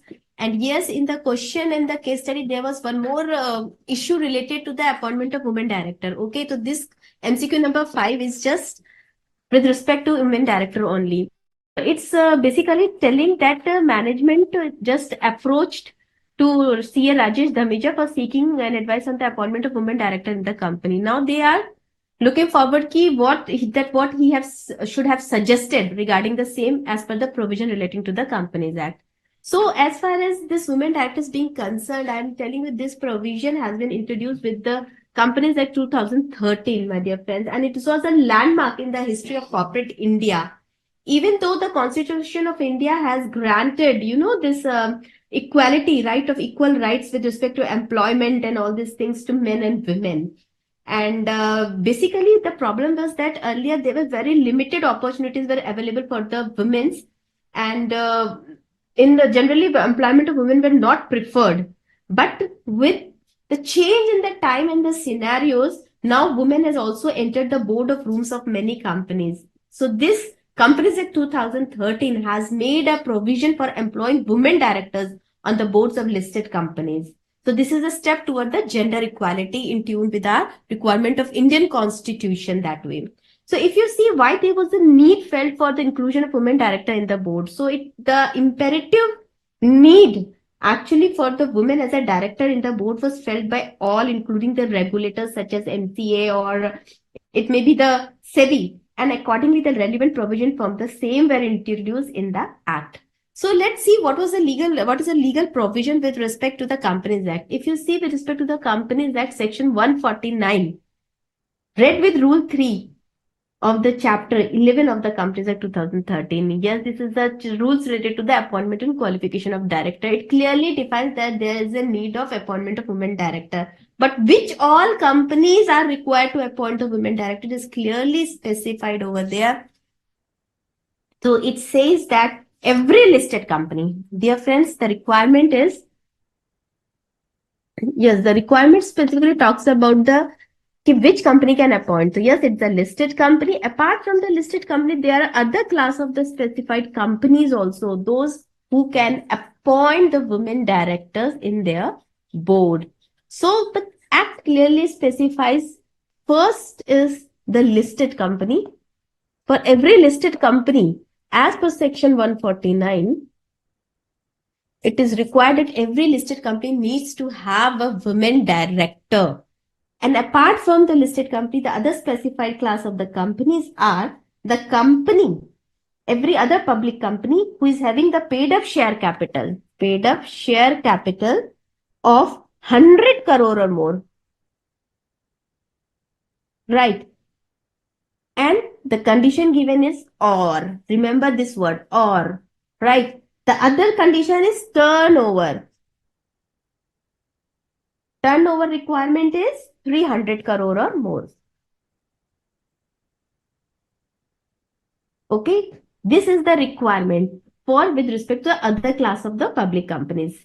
So the paid up share capital 100 crore or more, or turnover 300 crore, where this is requirement is fulfilling, this requirement of paid up share capital turnover, this limit is fulfilled by any public company, then in that case, the women director should be appointed. Now the thing is that or is very important over here. That means either of the condition, either the requirement of the paid up share capital or either the requirement of the turnover. If any of the condition is complied with, there in such a case, such public company needs to appoint a women director. This is, I hope, very much clear. But yes, generally the question is asked about the appointment of women director. Apart from that, the important aspect which is being touched with respect to this provision is with respect to intermittent vacancy. Wherever there is an intermittent vacancy of any women director, then in that case, what shall be the law? Law specifies there that in such case, the board, what the board will do? The board shall at an earliest fill up that intermittent vacancy of a woman director at an earliest. Remember the word at an earliest. That means as early as possible, but the maximum time limit has been fixed by the law. It says within that time it should have been done. The appointment of the woman director had been done within that time period, the maximum prescribed time period. That should be not later than immediate next board meeting,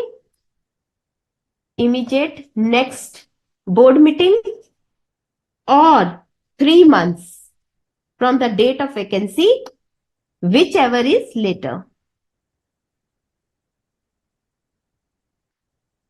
Whichever is later, that is the maximum time period. By latest that time, the women director vacancy should be filled.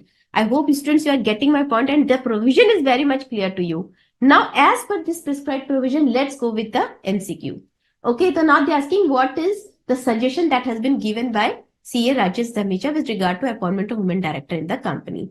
The first option that is given over here is that all companies need to appoint a women director. Okay, so if you see, already told, only these are the prescribed companies, either the listed companies or the other public companies with the specified paid up share capital limit as well as turnover. If this is in compliance, then only that company needs to appoint women directors. Since here the given word is all company, and that is why these options become redundant, dear friends. Now moving to the next given option, that every listed company or every other public company having a paid up share capital to more than 100 crores or turnover 2 or more than 300 crores, that listed company or every other public company requires to appoint a women director.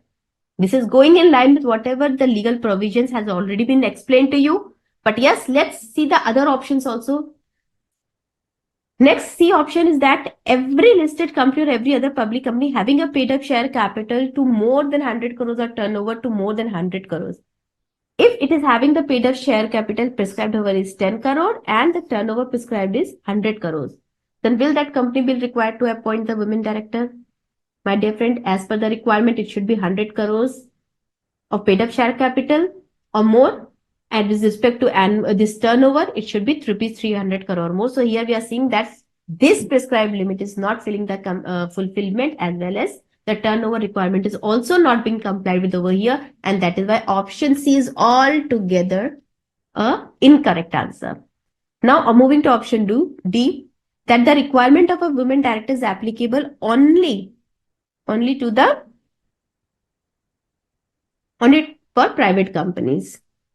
Dear friend, already specified the categories on which all companies the appointment of women director necessitates. So according to that, this option is also wrong. So that way, if you see, neither every company can appoint, neither with the paid up share capital of requirement of 10 crore or turnover of 100 crores is being required to appoint the women director, and neither the private companies. So that is why option D is correct here, as per in line with the legal requirement prescribed under section 149. Now let's go to the descriptive question. This descriptive question is being dealt with the small shareholder director. Already I have told you and explained you in detail the small shareholder related provisions. I hope you will not be having problem in solving this question, because this question says whether the proposal to appoint Mr. Brijesh as a small shareholder director can be adopted by the company, and also brief. That means here the one part is whether the proposal can be adopted of the appointment of Mr. Brajesh. And second, he is asking about to enumerate the law related to the appointment of small shareholder director. And third is that where Mr. Brajesh is already holding a position of small shareholder director in two companies, then what shall be the situation? So please read the questions carefully, because you must be finding here 3 questions are lying within one question. So you need to answer all the question to fulfill the requirement of the question that way. Yes, I am just looking forward to it. Yes, Suraj is saying on as what date should we check these limits? This limit should be as per the latest financial statement, as per the latest balance sheet. Okay, of the latest year. So that audited latest balance sheet. Fine, it is given under the section. Please read the sections clearly mentioning the time period also that way, Suraj. So you can find out it is prescribing the latest audited balance sheet. Now the next question is being asked by Namrita. Namrita is giving option C. Why Namrita? Why option C and Namrita? Because if you could see the limit already told you of the paid up share capital is 100 crores, as well as the turnover of 300 crores. And if you see in the option C, this paid up share capital is 100 crore as well as turnover, this 10 crore as well as 100 crore, which is not in compliance with the legal requirement. And that is why option C is not a correct answer. So you should remember everything, the limits. Somewhere you should, while preparing notes, you should come up across with these limits also. You have to retain somewhere. But since it's an open book system, if you have an idea which relevant provision this women director deals with, you can directly go to that particular legal provision and can read the legal provisions once again before marking the correct answer. So hope this is clear to you. Now moving to the descriptive questions once again. So there I said in a descriptive question, there were 3 questions in itself in a one single question. So now very simple, already explained to you the detailed provision and everything. So I'm directly going to the answer to this question. Yes, already said that this question pertains to section 151 read with rule 7 of the appointment and qualification of directors. So you have to read the entire section with the rules in order to understand. This is what I've told you earlier also. So if you see, already told you that this provision related to small shareholder is applicable to listed companies.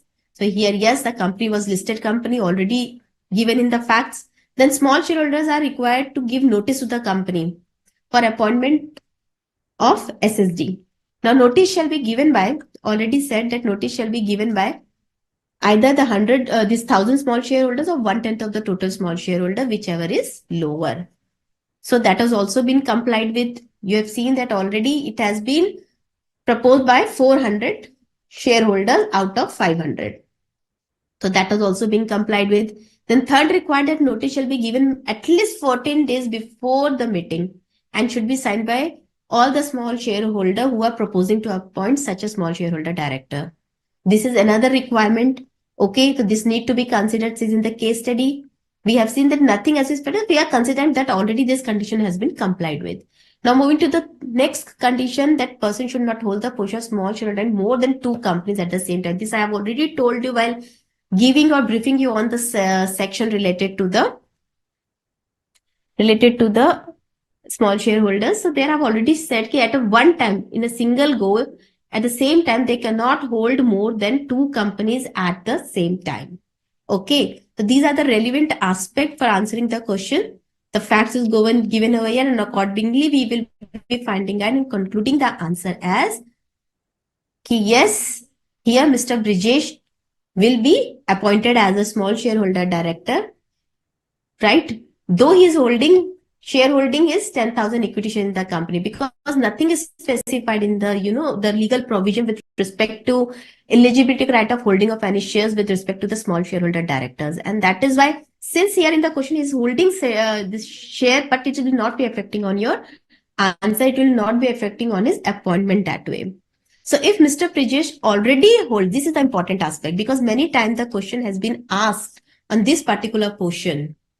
Okay, ki whether if he's already there as a small shareholder director in 2 companies, then what about the next if he's going to get appointed on another company? In that case, no, it is prohibited. It is strictly prohibited that not in more than 2 companies a small shareholder director can be appointed. So if Mr. Bridges is already holding a position of shareholder director in 2 companies, then in that case, he cannot be appointed as a small shareholder director in Vallabh Cotton Limited. So I hope this is also clear to you. Yes, Namrita, it's okay. By mistake, you have written C, but I know much clarity is there to you, to all of you students, those who are making this session really worth of being over here. And really, I'm glad to see that you student made this sessions a great interactive types of the sessions, because you all have responded very well and you've all participated in the queries and everything and come up very well. So wish you all the best, dear students. And apart from these students, we wish you all the best to all of our students for being over here and just being connecting on this session. And it's a humble request that those who have not been joining this live session, they may see the recorded sessions. And it's a request from all of the students, in case of any inquiry or if you require any kind of the issues or the concern with respect to this case study or with respect to this particular paper, I'm just giving you the contact number of Rajiv sir. You can just save this number for your reference, and anytime you can call and clarify your issues and concerns. Please note down the number. Number is 9466789298. Please, dear student, note down this number. Again, I am reiterating, please note down this number. This is number of Rajiv sir. In case of any query, in case of any issue, you can contact at this number. So with this, we would like to conclude the sessions, and thank you for being with us and for your patience listening. Thank you and wish you all the best. Thank you.